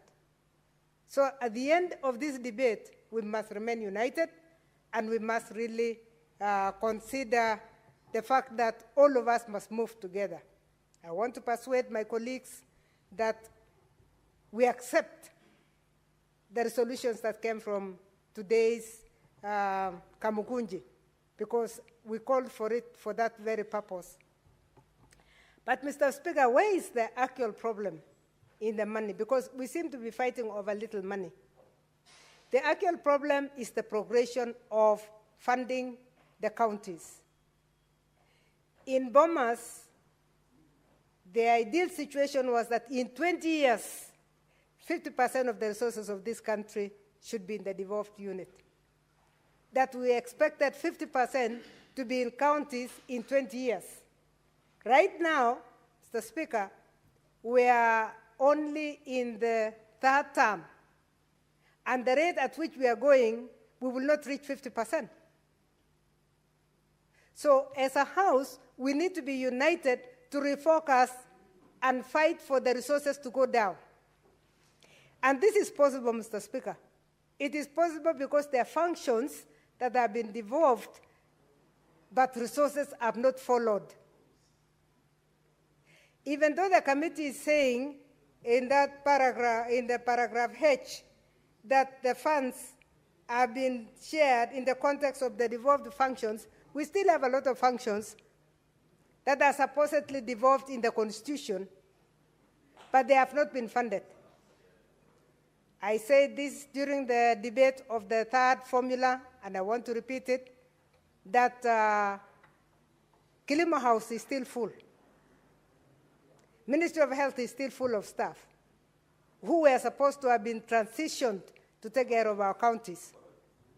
And if that is done, if we transfer resources that are in the Ministry of Agriculture rightfully to the counties, and resources that are still in the Ministry of Health rightfully to the counties, there is hope of us reaching the 50% in the next 10 years, if not 20 years. Mr. Speaker, that calls for unity within this House. It's very important that we stand united as we debate the division of revenue, so that we don't fight over the little that has arrived, while we know that there is a lot more that should be coming. We know roads should be devolved. We know even housing should be devolved. We know, and of course, as I said, agriculture, except policymakers. The occupancy of the Ministry of Agriculture should just be one floor, where the minister is, his PSS, and directors. Nothing more than that. And all other functions, all other monies should be devolved. The same thing with the Ministry of Health. If health has been devolved and we still have everybody in Nairobi, most of the money is still in Nairobi. What the counties are getting in health, we are informed, is less than 50%. And this has been raised several times by CRA to us when they're explaining that we seem to be fighting over what we have seen with our naked eyes, but there's a lot more that we are not seeing. So, Mr. Speaker, I would like to really appeal to the House that we go for unity of purpose while we are debating and while we are approving. I'm glad my brother, Senator Osotsi, is here, because if we start fighting over the little, we will not be able to devolve everything. Let's devolve agriculture except for policy. Let's devolve health except for policy, the way the Constitution says, and look for new monies. Mr. Speaker, I'm looking for new monies that will follow the functions that have been devolved by the Constitution. Because if we had 465, the debate would not be here, because everybody would have jumped in billions. But now we have restricted ourselves to monies that the minimal that we have been given, the minimum increment. We still need to have this conversation with the National Assembly at some point, because it's like they have never understood what devolution is all about. No wonder we are still fighting over who supports and who doesn't support CDF, NGCDF. And we are saying the national government also has a right to devolve its money and its resources to the lowest unit. But while they are doing that, that is not money that belongs to the devolved unit. We want the money that belongs to the devolved unit according to the Constitution, so that we can be able to develop the agendas that were devolved. Madam Speaker, I was not going to say a lot, because most of my colleagues have said most of the things that are here. But I really want to emphasize that there is need for unity in this House. Let's negotiate and let's finish. The way we did with the third formula, let us negotiate and let's all move together and ensure that we are actually looking for money that has not been touched since devolution came, so that we move forward with devolution. Devolution is one thing that Kenyans are not going to take any risk in diminishing. So since this is the only avenue for Kenyans to develop, we must all be together. So my cry is, let's move together. Let's not be divided by the division of revenue. Let's look for the monies that have not been given to us. Let's look for the devolved functions that have not been followed by money. And let's demand for that money with one voice. And that is going to move us far. Thank you, Madam Speaker. With those remarks, I support with the amendments introduced this morning in the Kamukunji. Thank you. Senator Kinyua. Asante Bi Speaker kwa kunipa fursa hii. Kwanza mwanzo nataka kushukuru kamati ya fedha kwa kazi nzuri waliofanya Bwana Speaker, Bi Speaker, kwa kuleta jinsi ya ugavi wa hela. Lakini Bi Speaker, nataka ikumbukwe wazi kama vile seneta wa kutoka Singishu Profesa Kamala alivyosema ya kwamba seneti ambayo iliyopita kauli mbiu ilikuwa ya kwamba hakuna kaunti ambayo ingepoteza hela. Na huo ndio msimamo, kwa sababu ukisoma katika katiba yetu ya Kenya inasema kazi ya seneta ni kulinda na kuitetea gatuzi zetu. Na hiyo ndio majukumu. Mandago si kutetea tu au Singishu peke yake, lakini ana jukumu kutetea kaunti zote za Jamhuri ya Kenya, kwa sababu yeye ni seneta wa Kenya. Bi Speaker, nikiwa ninasema hivyo, kwa hivyo tunapoangalia vile ambavyo hela, nakumbuka seneti ile nyingine tuliketi hapa zaidi ya mara 10, tulikuwa na vikao zaidi ya 10. Hatukukubaliana, lakini dakika ya mwisho tulikubaliana. Na ukiangalia ugavi ama ile formula iliyotumiwa kugawa hela, muhura wa 3 wa ugavi wa hela, ndio hiyo inatumika wakati huu. Kwa sababu mengi yalisemwa. Wakati ule tulikaa zaidi ya mara 10, watu walijadiliana. Mambo mengi yalifanywa, kamati ziliketi, mpaka watengenezwa kamati ambayo ilikuwa ikiongozwa na Sakaja na wakati huu spika wa bunge la kitaifa ambaye ni Moses Wetangula. Tukaongea mengi na tukakubaliana. Kwa hivyo ninasema hivi kwa sababu Mungatana alipokuwa akiongea alisema ya kwamba waliokuja nyuma wamekuja wakaleta kuchanganya yale mambo yalikuwa yameongewa hapo asubuhi. La hasha, si kuchanganya, ni kuleta mwamko mpya, ni kuleta fikra mpya, ni kuleta nguvu mpya.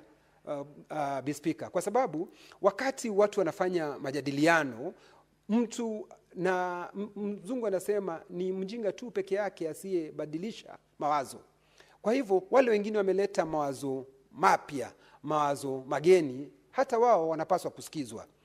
Na mimi nikiangalia, Bi Speaker, kwanza kabisa ijulikane wazi kwamba hela zinapaswa kufuata majukumu, kwa sababu majukumu mengi yamepelekwa katika gatuzi zetu, lakini hela zinabaki katika serikali kuu. Bwana Bi Speaker, ikiwa hatutalivalia njuga jambo hili la hela lifuate majukumu, tutakuwa tukipigania mkoba mdogo wa hela sisi kama gatuzi, lakini mkoba mkubwa uko na serikali kuu. Sisi tunapigana hapa na tuwezi kufuatilia mahali hela ziko, kwa sababu majukumu mengi ambayo yamepelekwa katika gatuzi zetu, pesa zake hazijapelekwa katika gatuzi. Mfano, mwenyekiti wa afya yuko pamoja na mimi hapa. Hela nyingi za afya ziko katika serikali kuu, ilhali katika serikali kuu imebakishwa policy na hospitali za kitaifa ni karibu 5, Bi Speaker. Hospitali ya Moi Teaching Referral, hospitali ya Kenyatta, hospitali ya Spinal Injury, hospitali ya Mathare. Hizo ndio hospitali ambazo ziko katika serikali ya kitaifa, ilhali 70% ya hela inabaki katika serikali ya kitaifa. Na ni vizuri julikane, mfano hata ukiangalia mambo ya barabara, gatuzi zetu, barabara ukiangalia katika katiba inasema barabara zimegawanywa mara 2, barabara za gatuzi na barabara za kitaifa. Lakini unapata kuna halmashauri na vile vile taasisi zingine kama KERA, KENHA, KERA na KURA zimewekwa, Bwana Speaker, Bi Speaker, ilhali hizo pesa zingepelekwa moja kwa moja katika gatuzi zetu, kwa sababu kuna barabara aina 2 peke yake. KENHA ibaki ikishughulikia barabara za kitaifa, ilhali KERA na KURA ipelekwe moja kwa moja katika gatuzi zetu, kwa sababu wao wanashughulika kutengeneza barabara zilizo katika gatuzi zetu. Kwa hivyo, Bwana Speaker, tunapoongea kuhusu hela, ni vizuri tuajibike vizuri na kusema ya kwamba gatuzi zetu zinapaswa kuwa zikiangaliwa. Ukiangalia kama Laikipia, hela zile ambazo tunapewa Laikipia na majukumu ambayo sisi tunatakikana kufanya Laikipia, hizi hela ni kidogo sana, hazitoshi. Na kwa sababu leo asubuhi tulikuwa na huu mdahalo wa kusema ya kwamba tutawezaje kuongeza hela ambazo zinaenda katika zile kaunti ni ndogo, kukawekwa shilingi bilioni 2 kama hatua ya kuleta pesa za udhibitisho. Bilioni 2, Bi Speaker, ni nzuri kwa sababu walionekana wanania, lakini bilioni 2 hazitoshi. Pendekezo langu ni ya kwamba tuongeze ziwe bilioni 5, ndiposa hizi kaunti ambazo ni ndogo, hizi 11 zote zipate kadri ya bilioni 6 kila moja. Na hiyo itaonekana walikuwa na nia nzuri wale walikuwa wakifanya haya. Kamati ilikuwa na nia nzuri kwa sababu tayari imeweka bilioni 2. Na ikiwa iliweka 2, tunawaambia wasonge tu kidogo ifikishe bilioni 5, ndio hizi kaunti zingine zidifike. Kwa sababu hata sisi hizi kaunti ndogo zina majukumu, na majukumu ni mengi. Ukitembea Laikipia, hospitali zetu hazina dawa. Ukienda pale barabara hakuna. Shida ni nyingi pale Laikipia, ilhali pesa ukiangalia kaunti ya Laikipia ni kubwa zaidi, na majukumu ambayo governor anapaswa kutekeleza pale, na hizi hela inaonekana haiwezi ikatosha. Na ndiposa unaona kila mtu pale katika gatuzi anasema ya kwamba tunamgoja rais aje afanye, aje atengeneze. Wanatutuma, ukienda ukimwona rais aje afanye, ilhali governor yuko pale kwa sababu hela nyingi zimebaki katika serikali kuu. Na Bi Speaker, ni jukumu yetu kama seneti kusema ya kwamba hela zinapaswa kufuata majukumu. Ikiwa majukumu yapelekwa pale gatuzi, kwa magatuzi, mfano ni ukulima uko kwa magatuzi, ukienda kama mfano mambo ya masoko yako katika gatuzi yetu, lakini bado unaona hayo majukumu yanatekelezwa na serikali ya kitaifa. Hayo ni mambo tunapaswa kuwa tukiangalia hapa. Kwa hivyo mimi langu ni kusema ya kwamba kile ambacho ningependekeza, kwa sababu tunapojadili mswada, ni kusema ni marekebisho yapi ungetaka yatekelezwe. rekebisho ni moja tu ningetaka lirekebishwe Bi Speaker, na hilo pendekezo ni la kwamba badala ya shilingi bilioni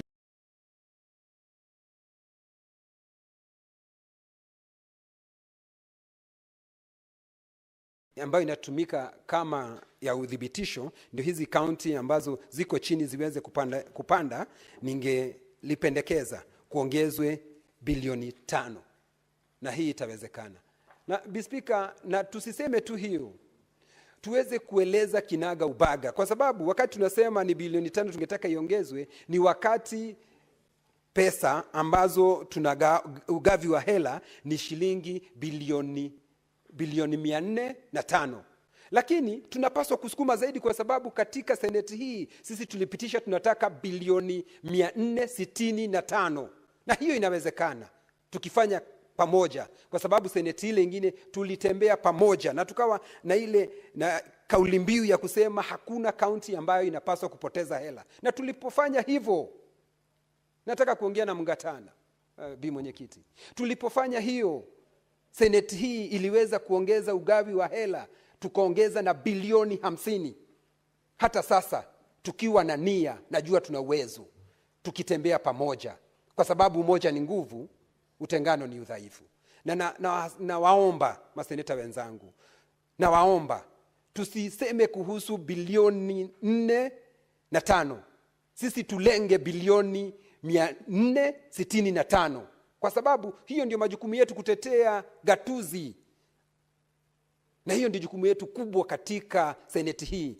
Siku ya leo mswada huu tunaoongea, huu ndio mswada ambao ni mwafaka, huu ndio mswada ambao umetuleta katika seneti hii. Yale mambo mengine yote yakuwe ni kando, kwa sababu maneno yote tunayoongea kuhusu county, vile itakavyofanyika, mambo yatakatekelezwa kutokana na hela ambazo siku ya leo tunazo zitetea hapa. Na hakuna mambo mengine tunayopaswa kufanya, kwa sababu leo tuongee kuhusu hizi hela, na tukipata zile hela ambazo tunazitaka ziende katika gatuzi, mambo ya kuwa na ufisadi, mambo ya kufuja kwa hela, hiyo ni mambo mengine yatakayofuatiliwa na kamati ambayo iko hapa, ninawajibika vilivyo. Lakini sisi tutetee pesa ziende katika kaunti, kwa sababu tuwezi tukasema kwa sababu ya ufujaji wa hela, mambo ya ufisadi katika gatuzi yetu hatutatetea pesa, kwa sababu si gatuzi zote, Bi Speaker, ambazo wanafuja pesa. Kuna gatuzi ambazo wanafanya kazi vizuri, ambao ni waeredi, ambao ni watu ambao ni study kwa kazi ambao walichaguliwa kufanya. Kwa hivyo Bi Speaker, nataka kukomea hapo, na ni warai wenzangu maseneta, hasa seneta wa Tana River, na mrai na muomba ukubali pamoja na ndugu yangu wa kutoka Senator Mandago, ni waombe tafadhali mkubali hapa katika hii jedwali mahali ya udhibitisho, ndio tuweze kusawazisha kaunti hizi, tuweze kupatiwa bilioni 5. Angalau Mungatana, ukitembea Laikipia unapata barabara, ukitembelea katika zahanati zetu unapata dawa. Sitaki kumwambia Mandago, kwa sababu Mandago ni mwenzetu na ni jirani wetu, kwa hivyo yeye siwezi nikamhubiria, tayari ameokoka. Asanti Bi Speaker kunipa fursa hii, na naunga mkono ikiwa marekebisho haya ya bilioni 5 katika jedwali hii yatafanywa. Asante na shukuru. Senator Mandago. Thank you very much, Honorable Speaker. Honorable Speaker, this is a very important report that has been tabled by the Committee of Finance, Madam Speaker. And Madam Speaker, this goes to give resources to our counties.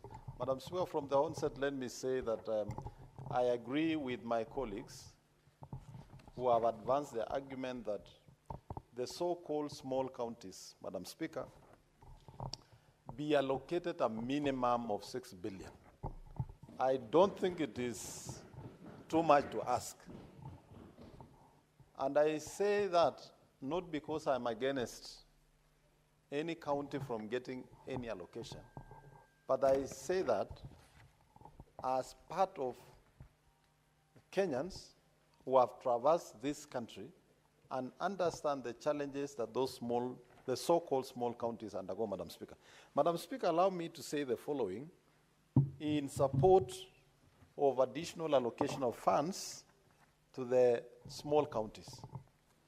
Madam Speaker, if you look at the cost of development for similar works, for example, roads, Madam Speaker, the cost of doing a road in a county like Elgeyo Marakwet, Madam Speaker,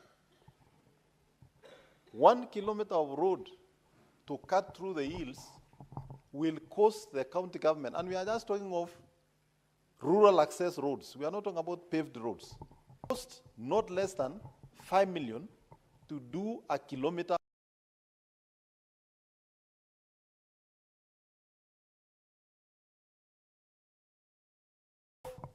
Maram Road in Elgeyo Marakwet, Madam Speaker. In Uasin Gishu, Madam Speaker, it will cost 1.5 million. Why? The terrain in Elgeyo Marakwet, Madam Speaker, is so hilly, it is hills and valleys. To construct a kilometer of road in Elgeyo Marakwet might even take 2 weeks, 3 weeks. To construct a kilometer of road in Uasin Gishu, Madam Speaker, will take less than 3 hours. We must appreciate that these counties have very unique challenges.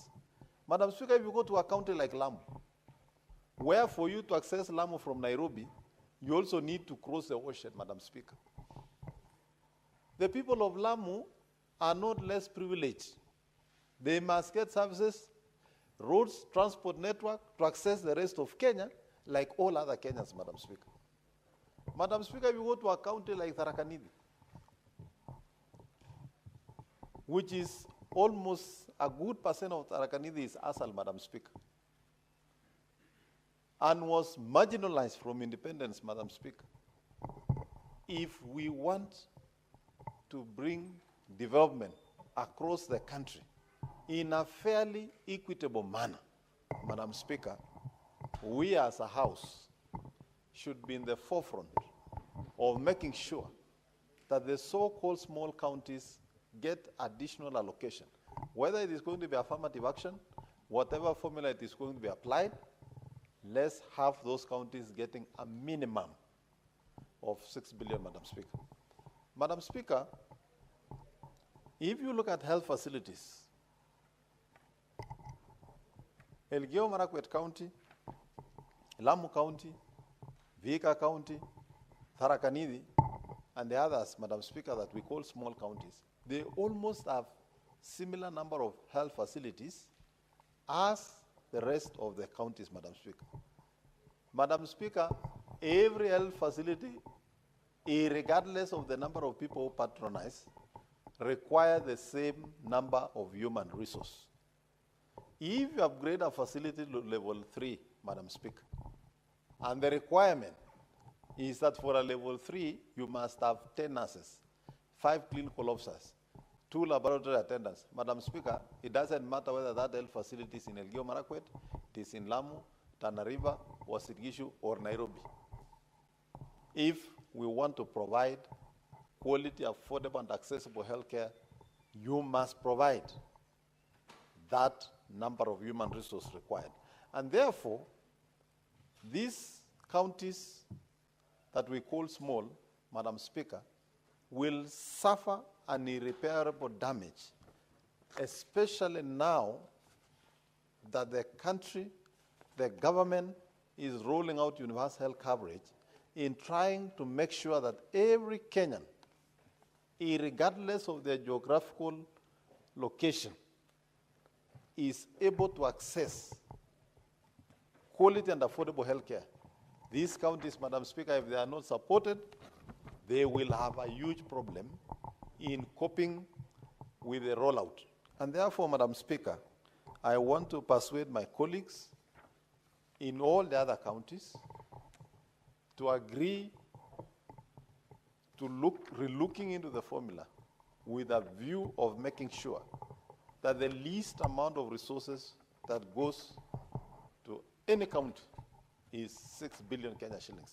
Having said that, Madam Speaker, we would also want to say that there is now need to use existing government entities to check on the funds that have been given under affirmative action, Madam Speaker, and assess the impact so that it informs our decision in the next development of the formula. Madam Speaker, if you look at the parameters like poverty index, Madam Speaker, a couple of counties have got huge allocations by virtue of that parameter, Madam Speaker. It is time we ask ourselves, of the money that was sent to these specific counties under the poverty index, Madam Speaker, has there been any improvement in terms of reduction of the poverty levels in those counties, Madam Speaker?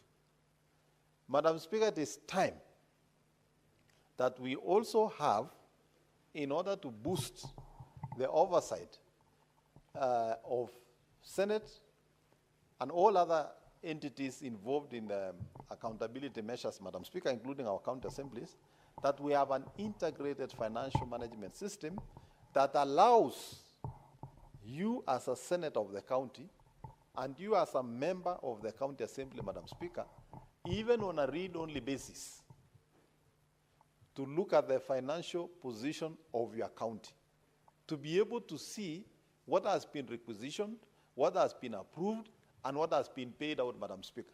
As we speak today, Madam Speaker, we are operating silos of financial management systems that don't talk to one another, and it makes the work of oversight and accountability a little bit difficult.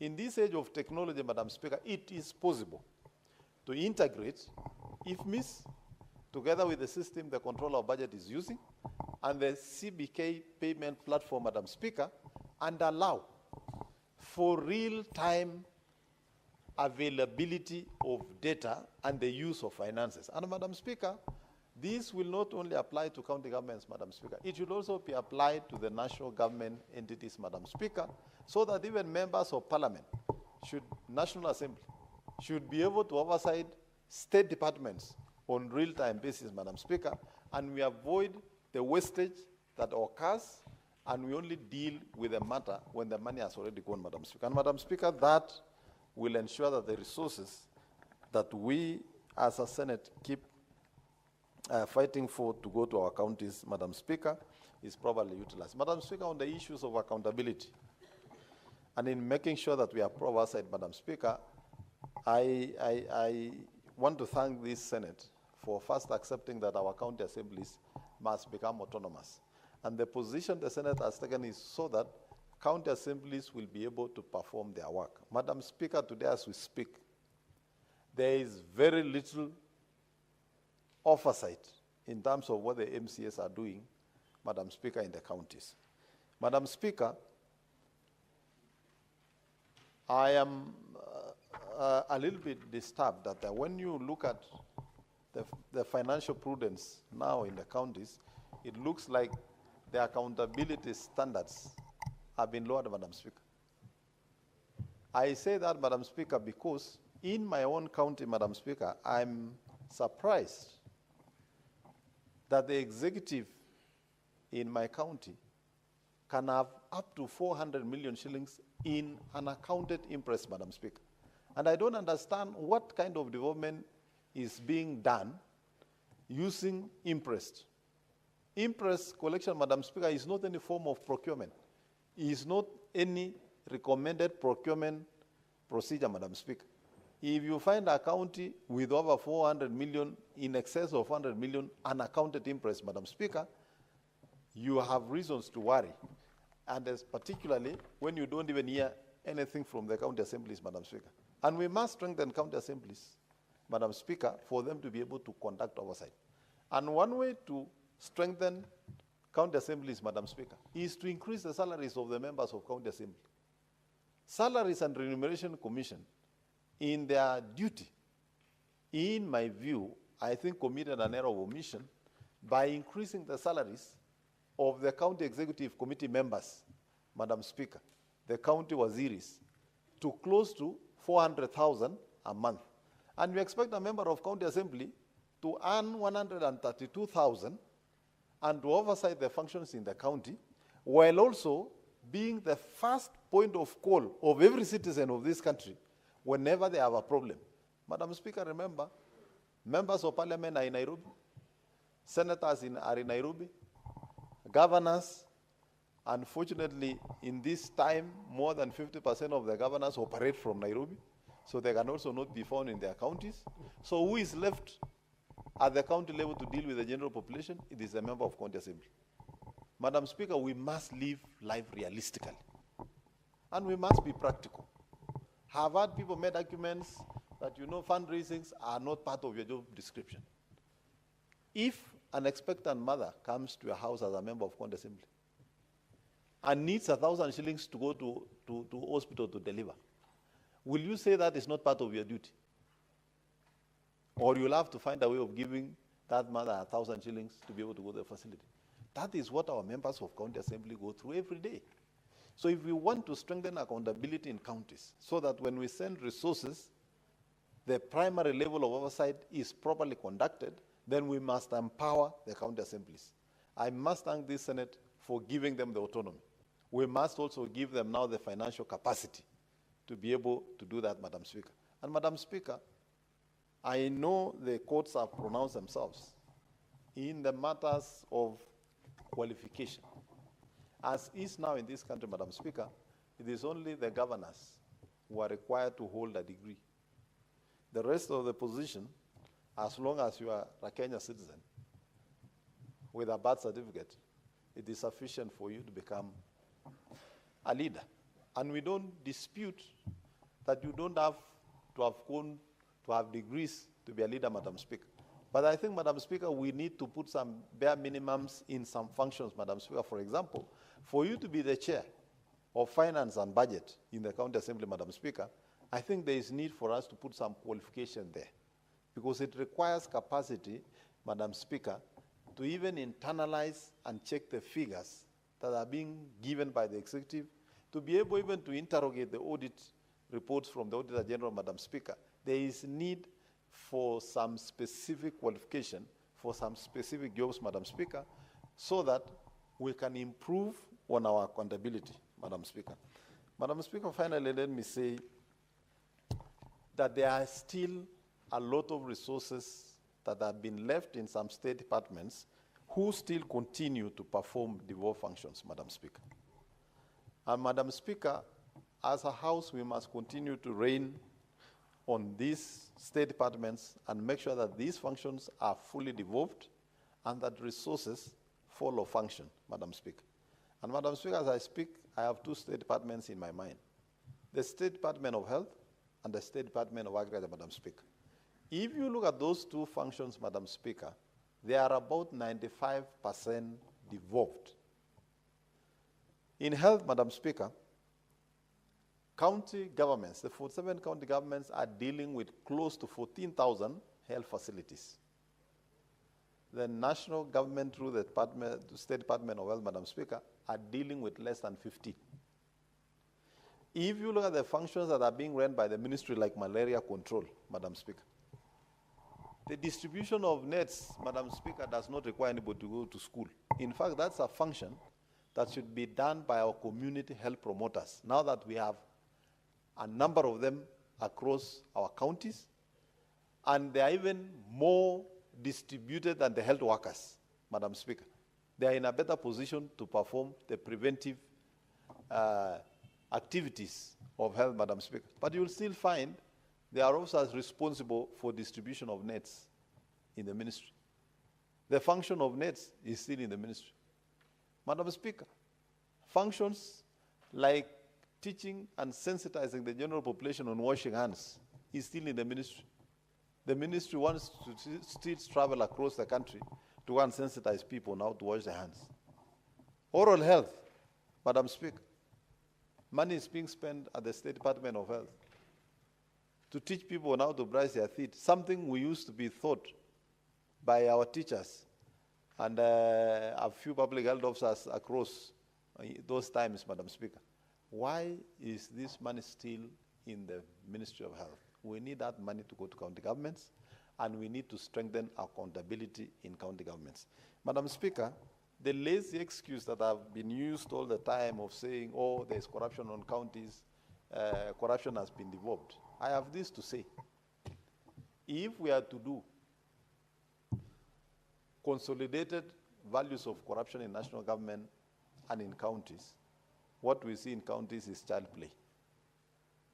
Madam Speaker, the corruption that happens at the national level, funds are being moved out of this country. If there is corruption in counties, Madam Speaker, the funds revolve around the county. If you are to choose the lesser devil, then the money that revolves around the county might even be easy for EACC to trace and all the other agencies that are involved. Madam Speaker, you know what happens when money has been sent to some countries, and when you want to ask, you are told that those fellows have diplomatic immunity. You cannot talk to them.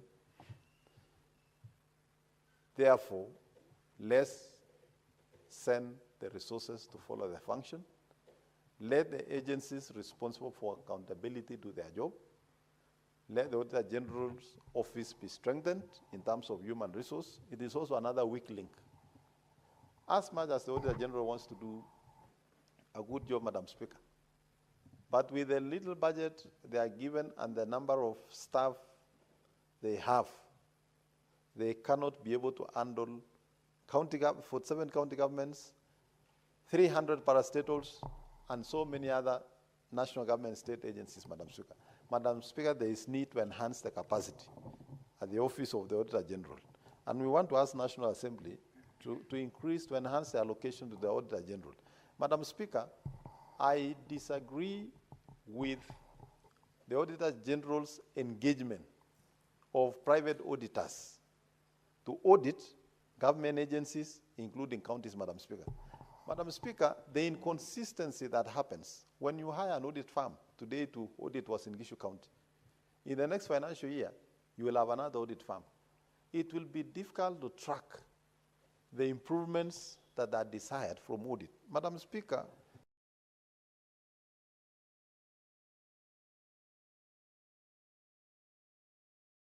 and to improve. They are supposed to enhance efficiency. The reports are supposed to be used as management reports to improve government processes and procedures. I would ask that the National Assembly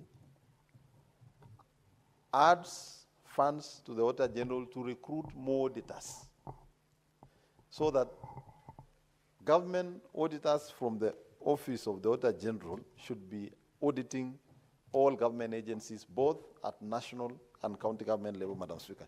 Madam Speaker, with that, I want to say that I support this report with the amendments that the so-called small counties, that every county must get the least minimum of 6 billion Kenya shillings, Madam Speaker, so that we can have equitable development and we can make sure that this country is moving as one nation. The reason those counties are behind, Madam Speaker, is not of their own making. It is the marginalization that happened over the years. The purpose of devolution was to correct that marginalization so that, Madam Speaker, any Kenyan should now be able to work in every part of the country. We know these are counties, Madam Speaker, where you could post health workers and they could either fail to report or report, and their first letter in their files is to seek a transfer out of that station, Madam Speaker. Madam Speaker, devolution has stabilized the human resources in health, and also, Madam Speaker, even in the early childhood centers, we are seeing increased access to basic education. And therefore, I want to support this with the amendment that the least county gets 6 billion Kenya shillings, Madam Speaker. Senator Wamatinga. Thank you very much, Madam Speaker, for giving me also an opportunity to add my voice to this very important function that is one of the main roles of the senators. Madam Speaker, a lot has been said about the allocation of revenue. There has been a lot of debate about the most appropriate formula that will ensure that all counties get resources as they need to. Madam Speaker, there has been a major mistake, or there was a major mistake that we did in the promulgation of the 2010 Constitution. We created so many counties, and therefore, Madam Speaker, duplicated very many roles. Indeed, Madam Speaker, we would spin the wheel of time back. How I wish that we could have created like 12 counties or 15 counties so that we do not have to duplicate so many roles, and so that we do not have to create units that mostly were defined along ethnical lines. Having said that, Madam Speaker, I've looked at the formula as proposed, and I've looked at the report as proposed by the Finance Committee, and indeed they've done a good job. However, there is one question that has been lingering in my mind, and that is, why don't we get a variable that will ensure that we give incentives to those counties that practice financial prudency, that we try to encourage innovativeness, that we get a variable that will encourage the counties that are encouraging a lot of startups, and most importantly, Madam Speaker, get a variable that will encourage counties to ensure that the young generation, the Gen Zs of this nation, get involved in creation of cottage industries. Having said that, Madam Speaker, we are where we are, and we must face it the way it is. I do indeed support the Finance Committee report with various amendments.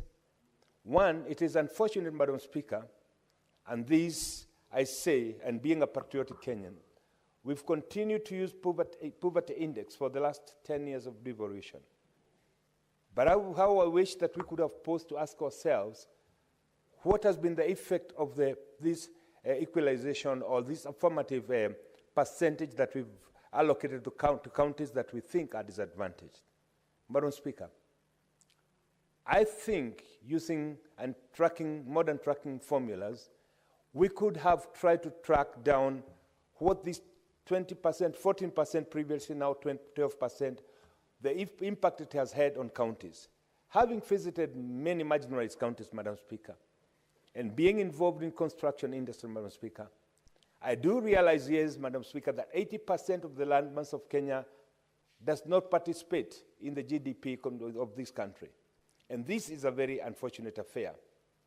But the problem, Madam Speaker, is not that we only devolve the units and the functions, but most of the crucial functions, Madam Speaker, were left in the central government. When I was the chair of the Energy Committee, Madam Speaker, we did pay a visit to counties of Wajir, counties of Madera, and we were quite dismayed by the fact that they run their power generation using diesel generators. Along the distances that the truckers have to travel to deliver their